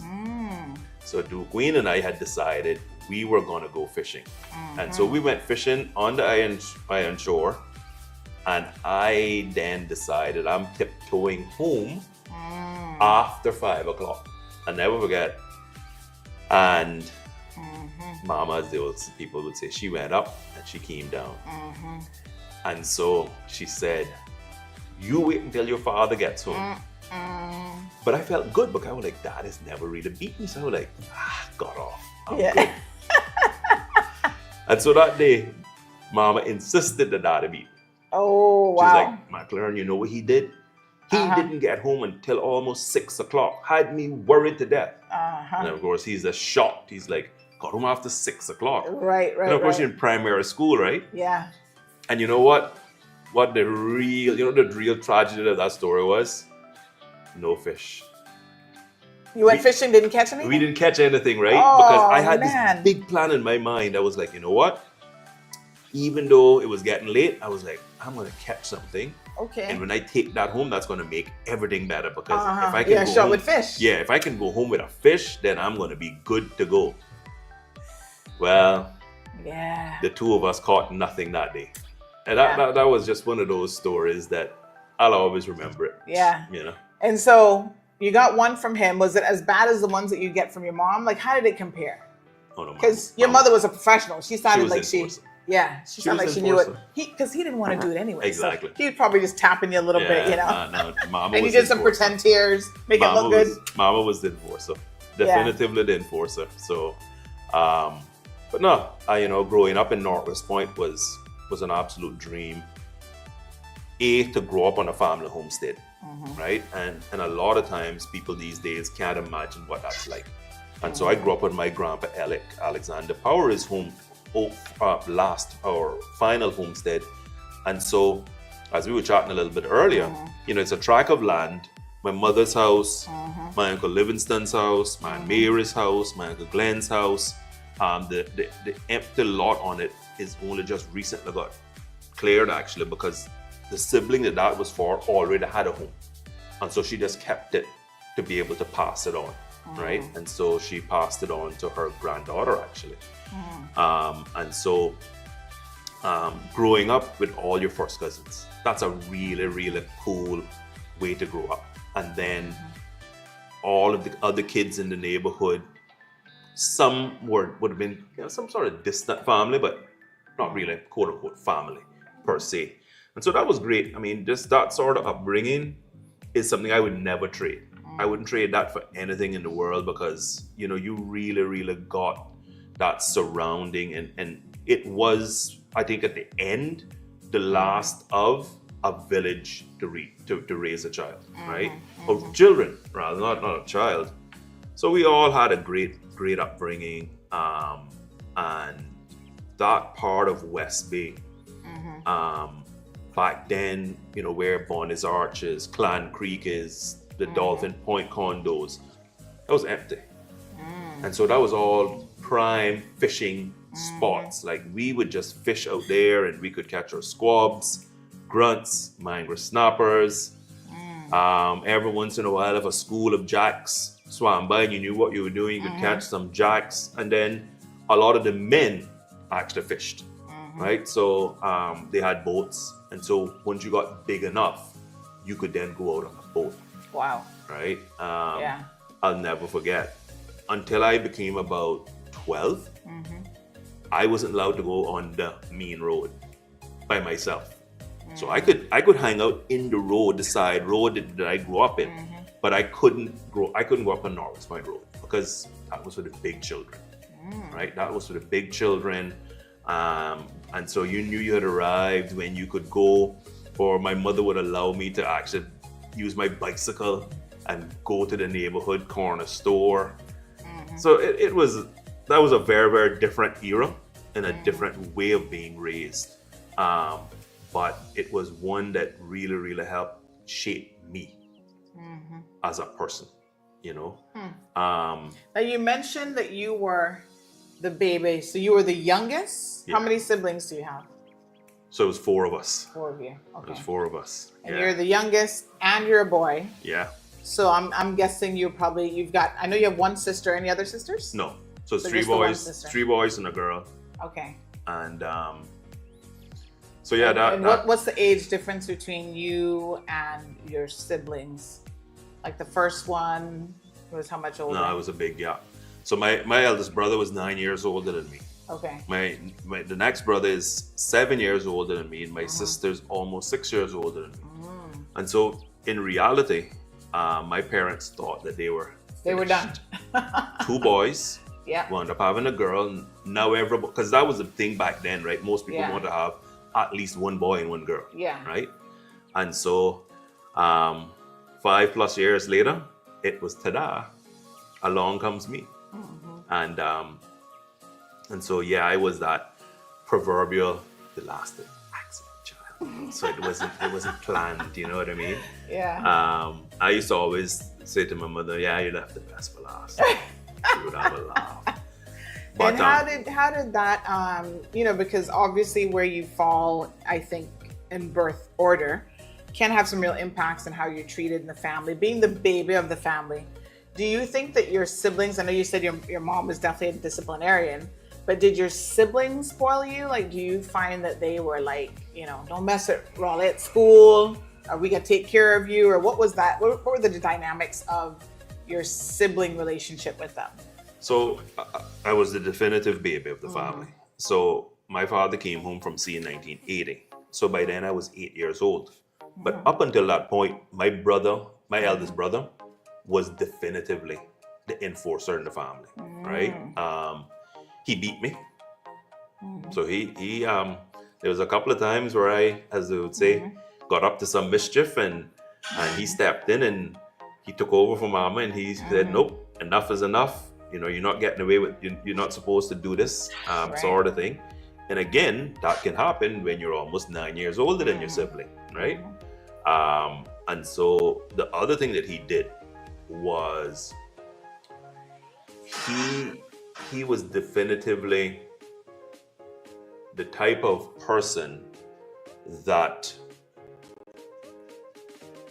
looked at life and had that more mature perspective, and by him being older, he used to always tell me things like, we didn't go to college, we didn't have the opportunity to go to college, you need to go to college, you need to take care of mama, you need to make sure that you're the one that's going to make sure that she retires, and this sort of thing.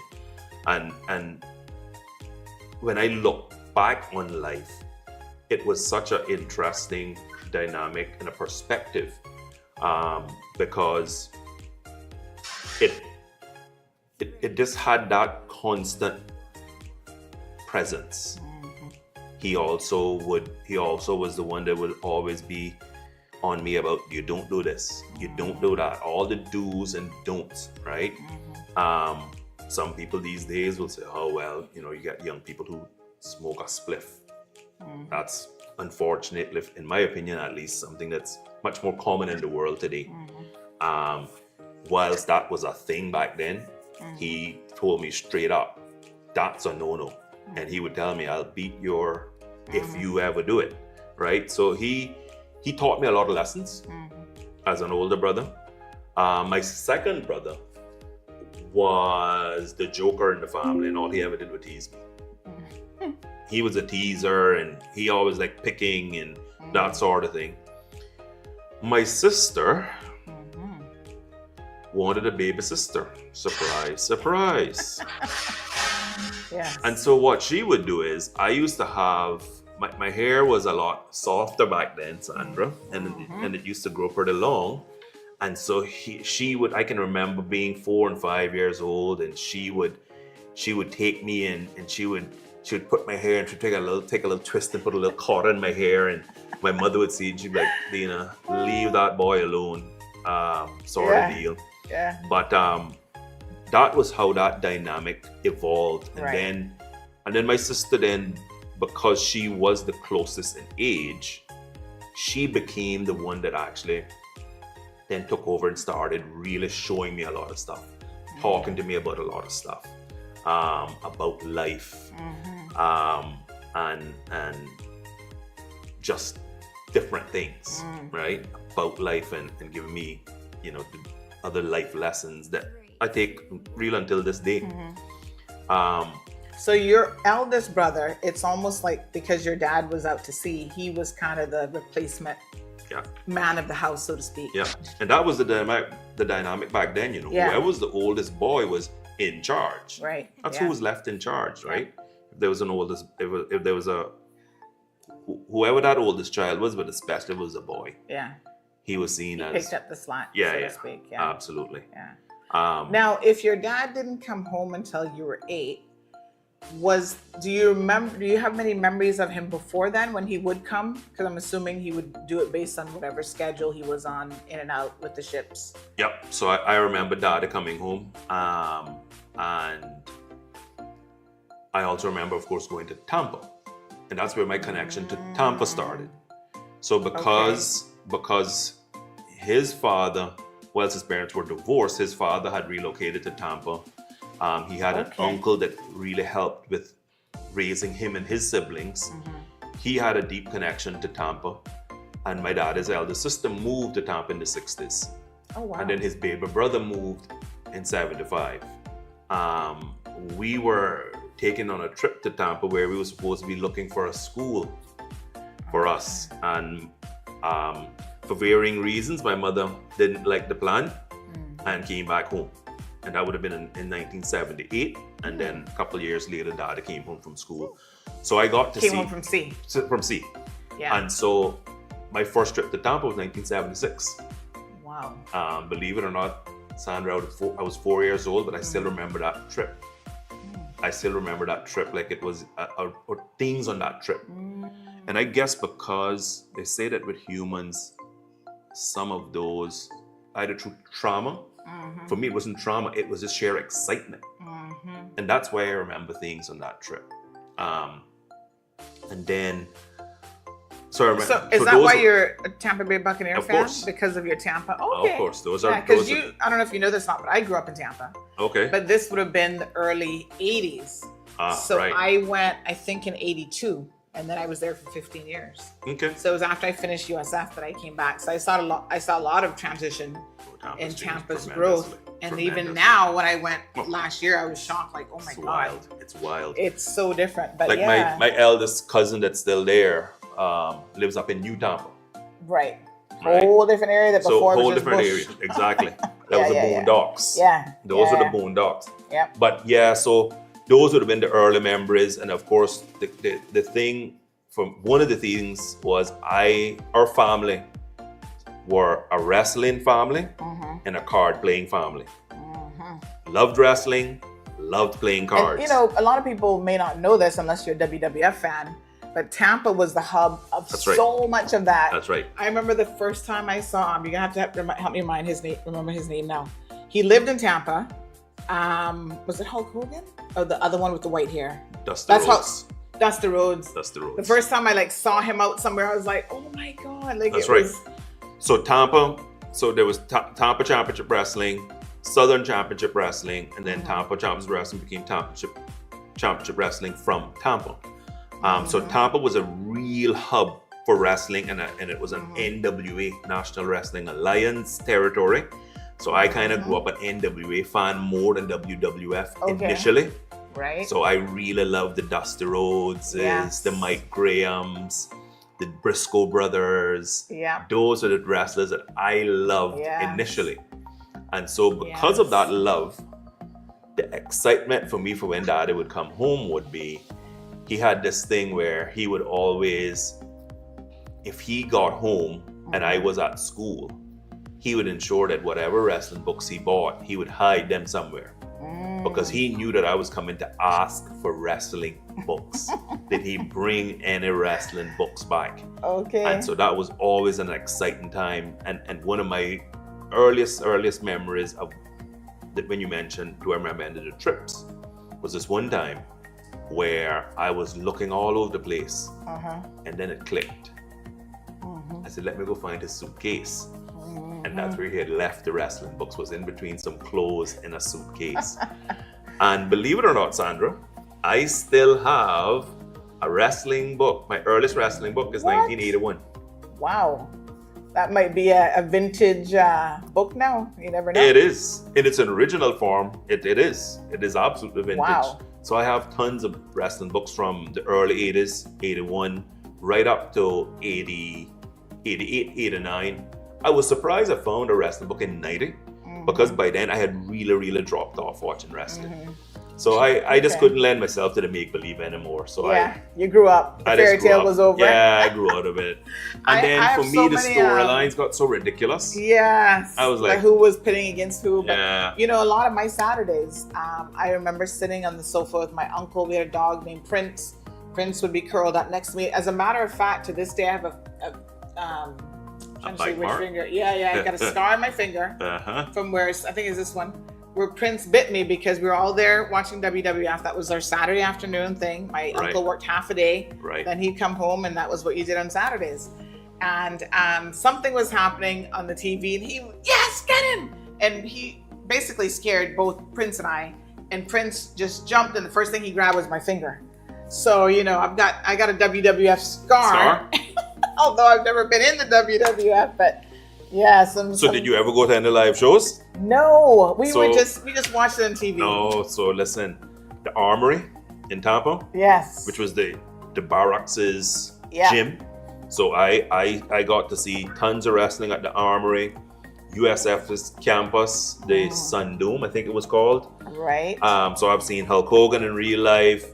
You know, Dusty Rhodes in real life. I've seen so many of the legends of wrestling in person, or as we used to say, in real life. Yeah.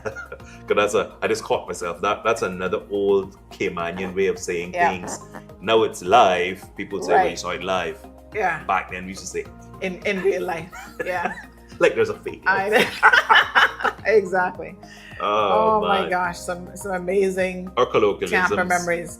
Now let me ask you, right? Because when I was in Tampa in the 80s, first of all, I always thought maybe this is just a thing as a kid, but to me it used to get colder there than it does now.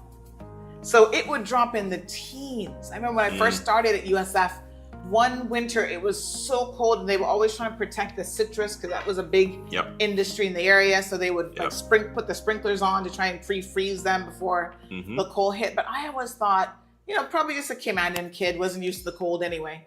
Had to bundle up and there's so many layers, wait at the bus stop. But I was like, it is just so cold here, like 12 degrees. You know, it was just, Oh my gosh, the weather for me was, although, people in New York is like, that's no big deal. Sure. For me, the winters were kind of like a little bit extreme. And then there was a lot of, as we say in the boondocks, there was a lot of country space. Like they bussed us well over an hour to get to my elementary school back in the day, Buckingham, I think it was called. Okay. But that was where, where Bradenton Mall or Brandon Mall? I think it was Brandon Mall. It was eventually built.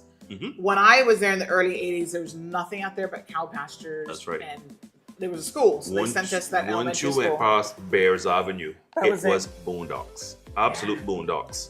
So in terms of, I didn't experience any Tampa winters because I was there in the summers. Okay. But I did start to experience Tampa winters then as I grew older. Okay. And would go into Tampa. I can tell you that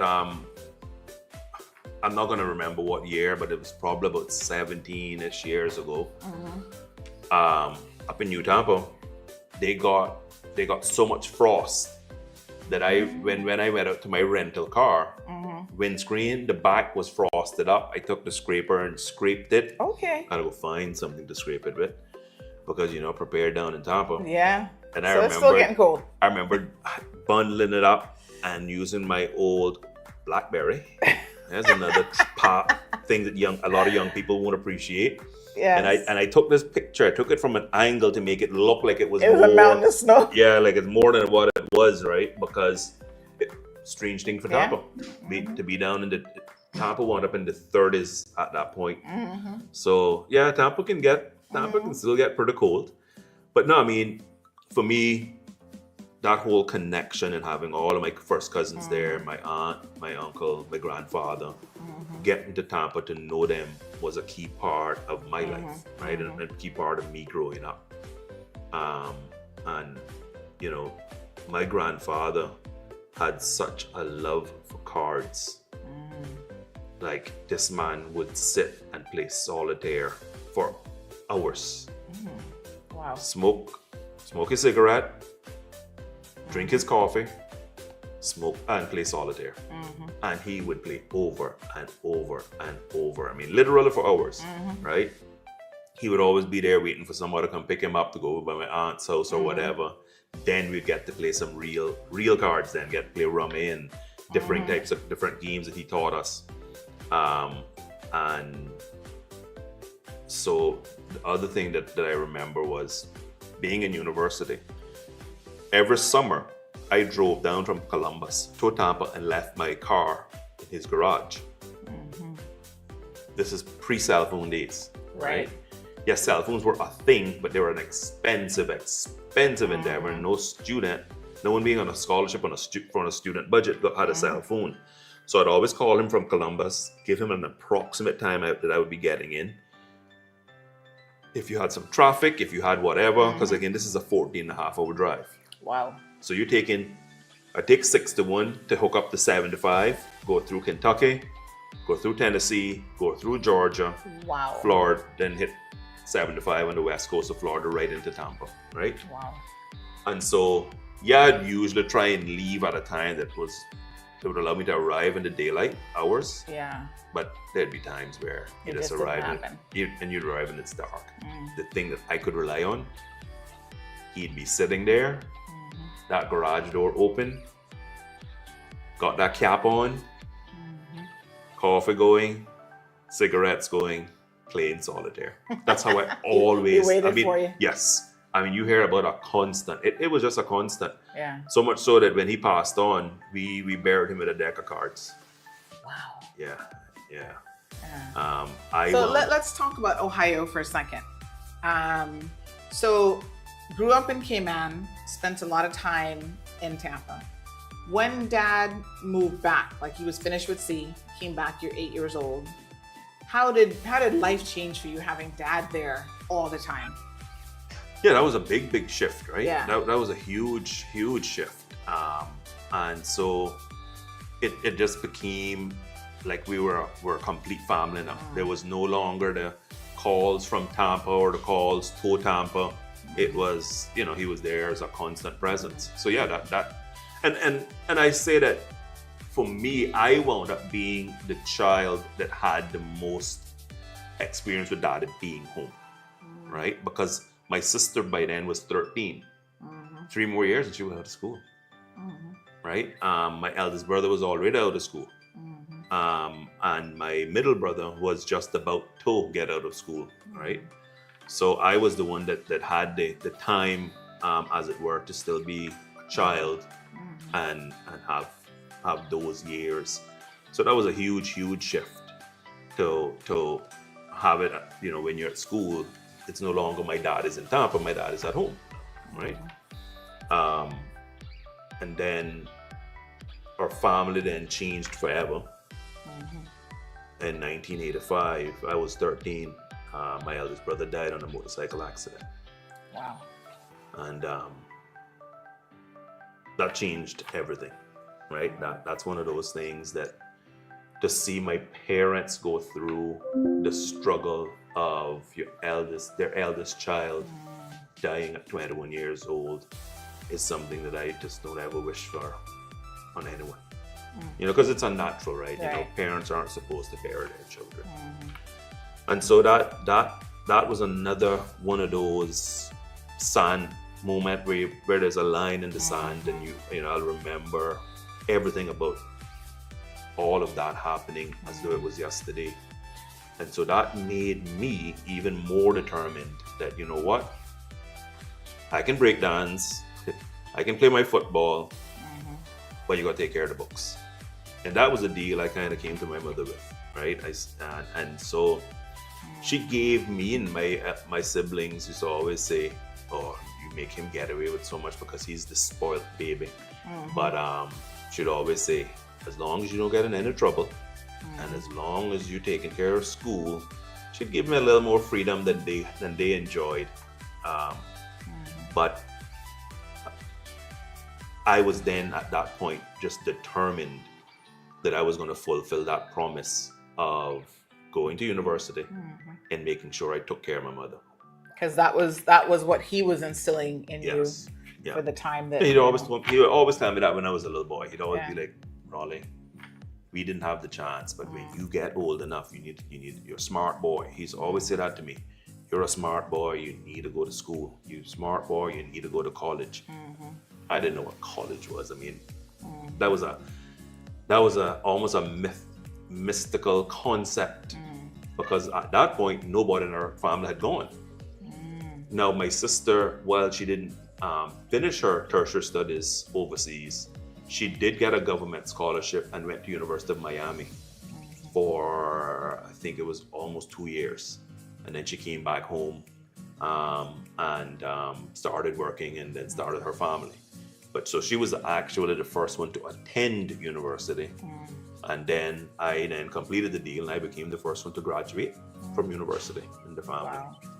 And one of the proudest days of my life was in 2001.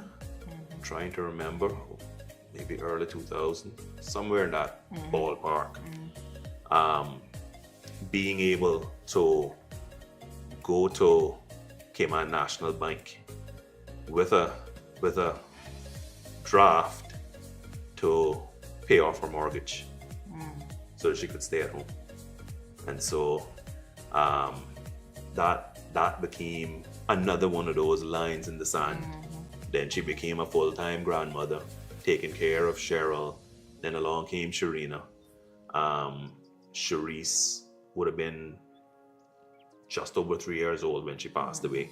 But that became her life then, just taking care of grandchildren. Wow. Taking care of her yard, cleaning, and taking care of grandchildren. So, you know, so she got to enjoy that for just over a decade. Nice. So I fulfilled the promise to my older brother.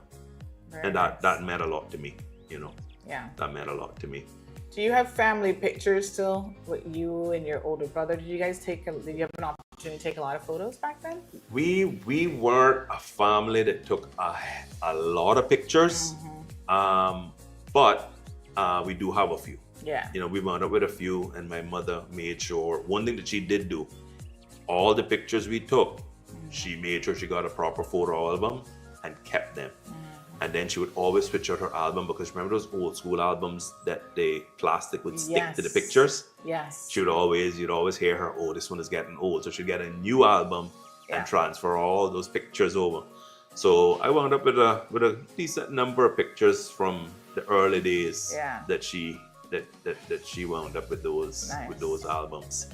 But yeah, so that then brings me up to how did I wind up in Ohio? Yes. So it was interesting.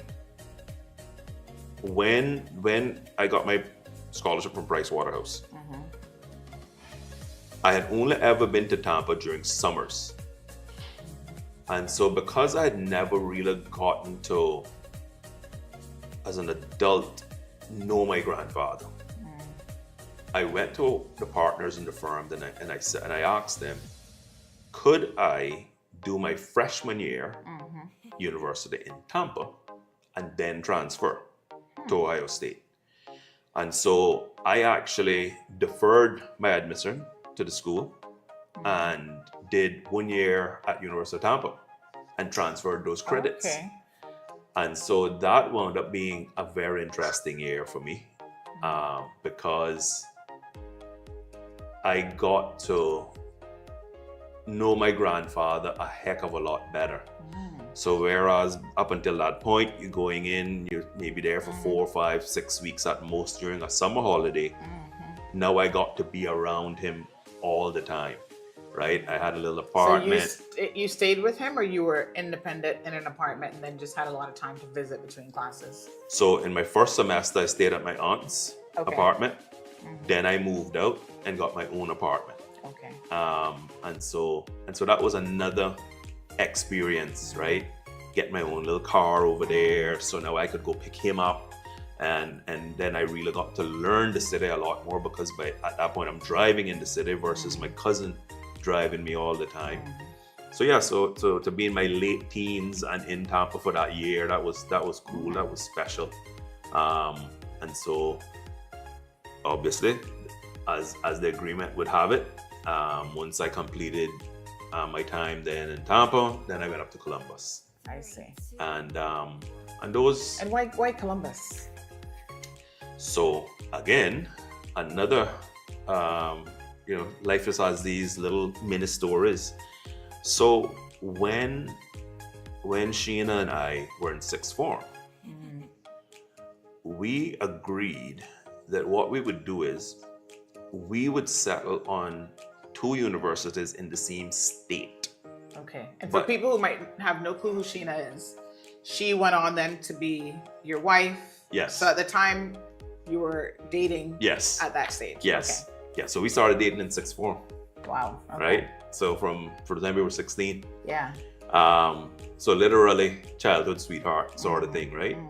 And so we agreed we would go to the same to universities in the same state, not the same school, which was when I look back on it, was pretty mature thinking back then, because we just wanted to give each other that space, but then we wouldn't be that far apart. Right. And so when we were looking at different states, the one thing that I said to her was I didn't want to go to Florida.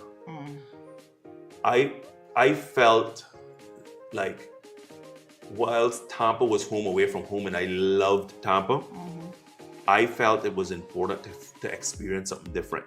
So we started looking at schools all over the place in differing states. And so she wound up finding Ohio University. And so when she found Ohio University and she was looking, back then you're looking at catalogs. There's no internet to look online. We couldn't afford to go see any university. This is literally looking at the catalogs and the little black and white picture. In those Peterson guides and Barron's guides, there was the old school college guides that we used to rely on. And so when she settled on Ohio University down in Athens, Ohio, I then really focused in and said, okay, where do I want to go to school? And that's how I picked Ohio State. Okay. So then I picked Ohio State. So I was in Columbus, which is basically in the center of the state. Right. And she was down in the southeast corner of Ohio at at Ohio University in Athens. And so those were great years. I grew up so much being that far away from home. First real winters. Talk about real winters, the Midwest.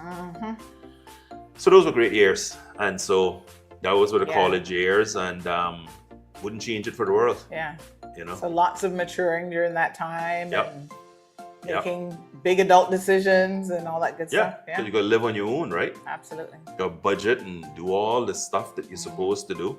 Absolutely. And so then the thing about it was, what still remained the constant? The constant was still Tampa. Yes. Right? My grandfather used to take the Tampa Tribune, and he would fold them up. Then he would tape them up, and he used to mail them to me. Because again, no internet. This is pre-internet days. Yeah. So he would take the sports section of the Tampa Tribune. Yep. And man, wouldn't I look forward. And if I'd gone like say 3 weeks and I didn't see Anna come in the mail, I'd pick up the phone and be like, Granddaddy, because that's what I used to call him, Granddaddy, what's happened? He's like, I mailed it last week, it should be to you anytime now, you know. And so then I used to love the Sunday paper. Oh, it was the best. Because we had the full cartoon section. Yes. All the coupons. So I was a coupon clipper. Okay. I used to go driving with my aunt, and of course, when I was in high school, you know, I could drive. Did driver's ed, so she'd let me drive her like to the grocery store and get to run her errands and stuff. So I was always going through looking at the coupons and helping her, like, oh, this is on sale this week, and oh man, the Sunday paper was the best. No, there was the Sunday Times was just the absolute thick, dream. And you had so many different sections to the it. Metro and all the different sections of so that old school era of newspapers is something that my children will never appreciate. Yeah. How much that meant. Yeah. And the big deal that it was. How old are you, Rolston? I think so you and 53. Okay, we're very close in age. So I'm 51. So yeah. But of course, here under the English system, you guys matriculate out of school at 16. At 16, all the stores and the businesses, the Burdines, and all these things that are now a thing of the past. It's just Zayres, as I mentioned earlier, some of the precursors to your Tampa Bay Center, which is now gone. The stadium expanded in that area. Yeah. Massive changes in Tampa for sure. Huge changes. Yeah. I'm surprised that West Shore Plaza. Still around? That mall, because it's gone through several reiterations of like totally being redone, and then became kind of like gentrification, really posh. I used to love going to Hyde Park. Like that was a treat for us as university kids, because that was such a nice area. Such a shift. Oh my gosh! Goodness, back in the day, there was a restaurant in Hyde Park that had the best. You guys know I'm a dessert person. It had the best key lime pie up to this day that I've ever had in my entire life. Like I would go there just for the key lime pie.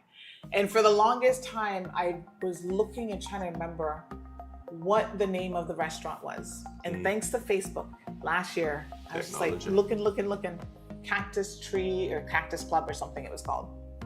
And they have a whole Facebook group of people who used to work there, and some people used to work there and have since passed away, and it's like a whole community of people that were at the Cactus Club. Yeah. The other thing that I remembered, you mentioned Piccadilly's. Do you remember Ryan's? Similar concept, all you can eat. I don't really remember Ryan's. And then there was one that was a Spanish name. Trying to remember what that was called. But again, same concept. Yeah. All you can eat. And let me tell you, they were popular. Yeah. Oh yeah. They were popular. You poor go there university and kids, we had to eat Chinese food, pizza that we could get 2 slices for and throw in $1 because everybody chipped in and got an extra large. You know, we did Fontana Hall. I don't know if you remember Fontana Hall. That was a private dormitory right across from USF. So when I moved out, that was my That's where you went. Adulthood job, because I was working there as a resident assistant. As an RA? Oh, okay. I was an RA in the 13th floor with all the international students. Everybody's like, oh, you're from the Cape Islands. Although I'd lived in the States for so many years. Yeah. You know, it was just, I got a little scholarship from the George Edgecombe Bar Association to help offset some of my costs. You know, it was... Yeah, the states have so many grants. Oh yeah, as you part just of gotta their, know how to... as part of their system, right? Exactly. I mean, of course, I've been graduated a long time, but a lot of my friends in university, that's what they'd done, right? They would apply for these various grants and scholarships, and that's how they would then fund whatever shortfalls they had. But no, I mean, you transition then to getting into politics. You know, that was, of course, a huge shift, because I went from Pricewaterhouse, the nice, safe waters of public accounting, which was great, loved it. My time in New York, loved it.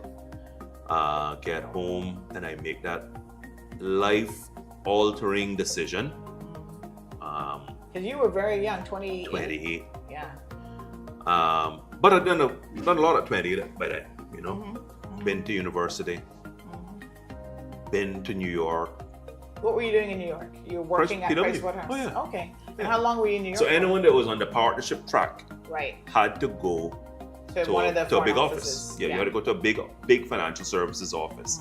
So back then, the options were you could go to New York, Boston, Toronto, London.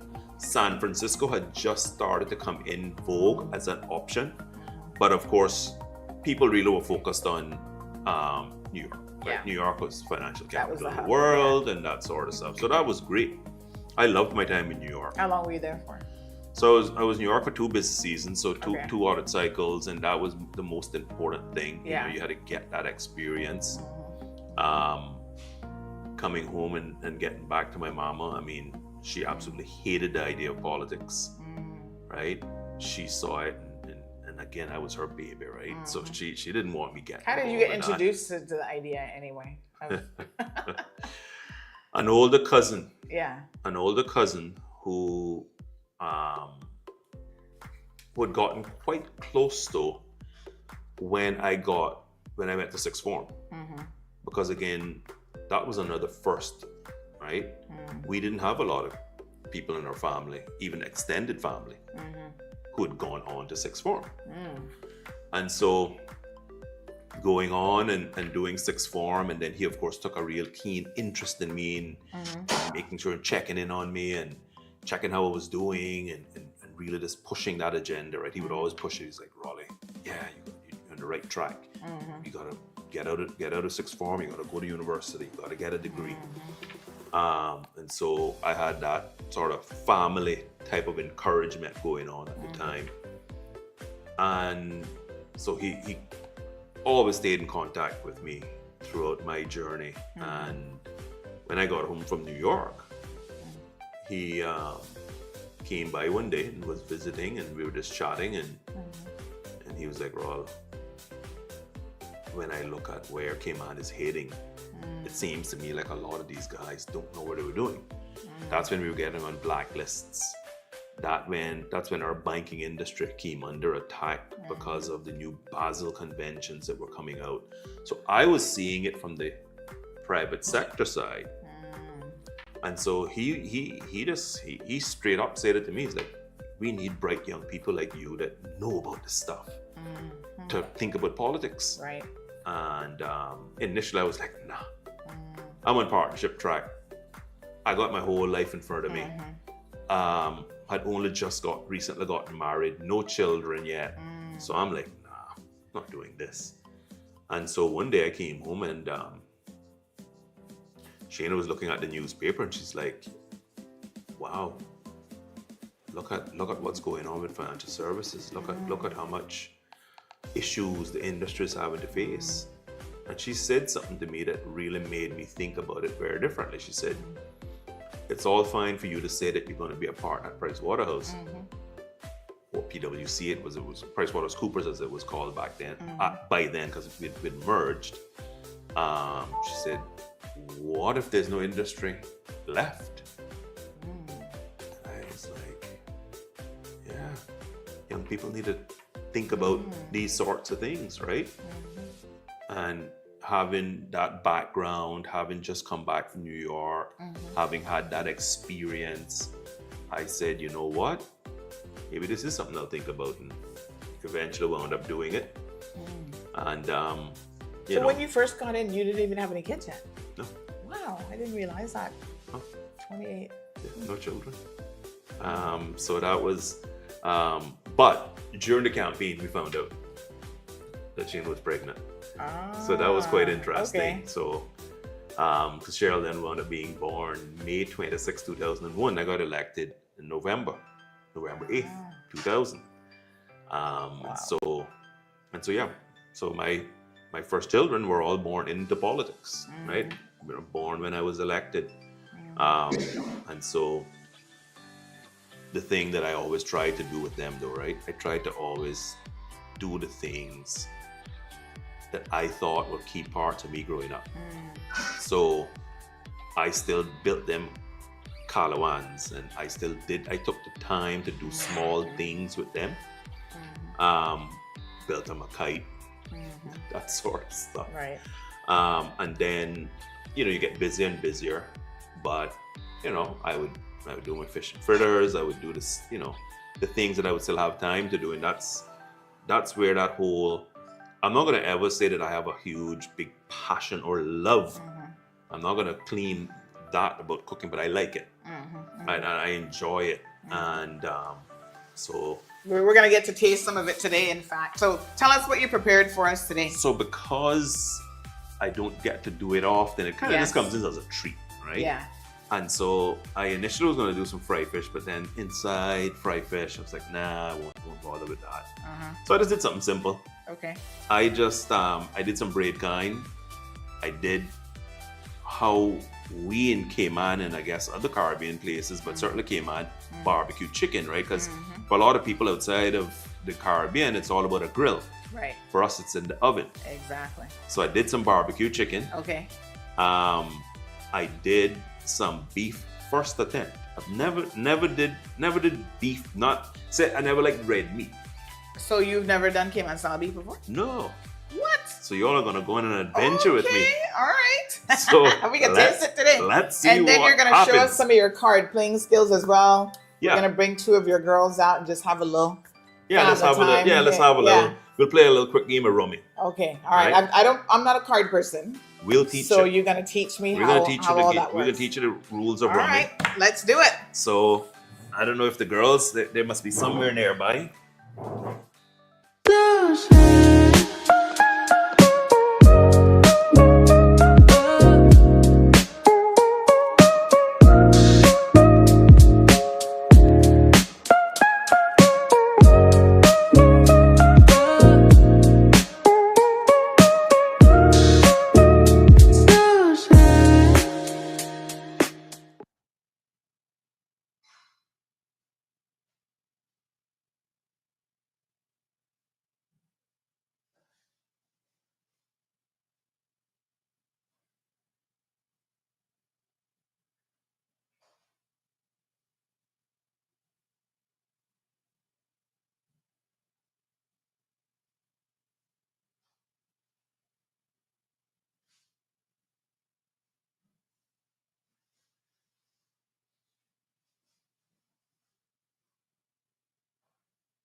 Thank you for tuning in to another episode of The Cold Hard Truth on Bobo 89.1 FM.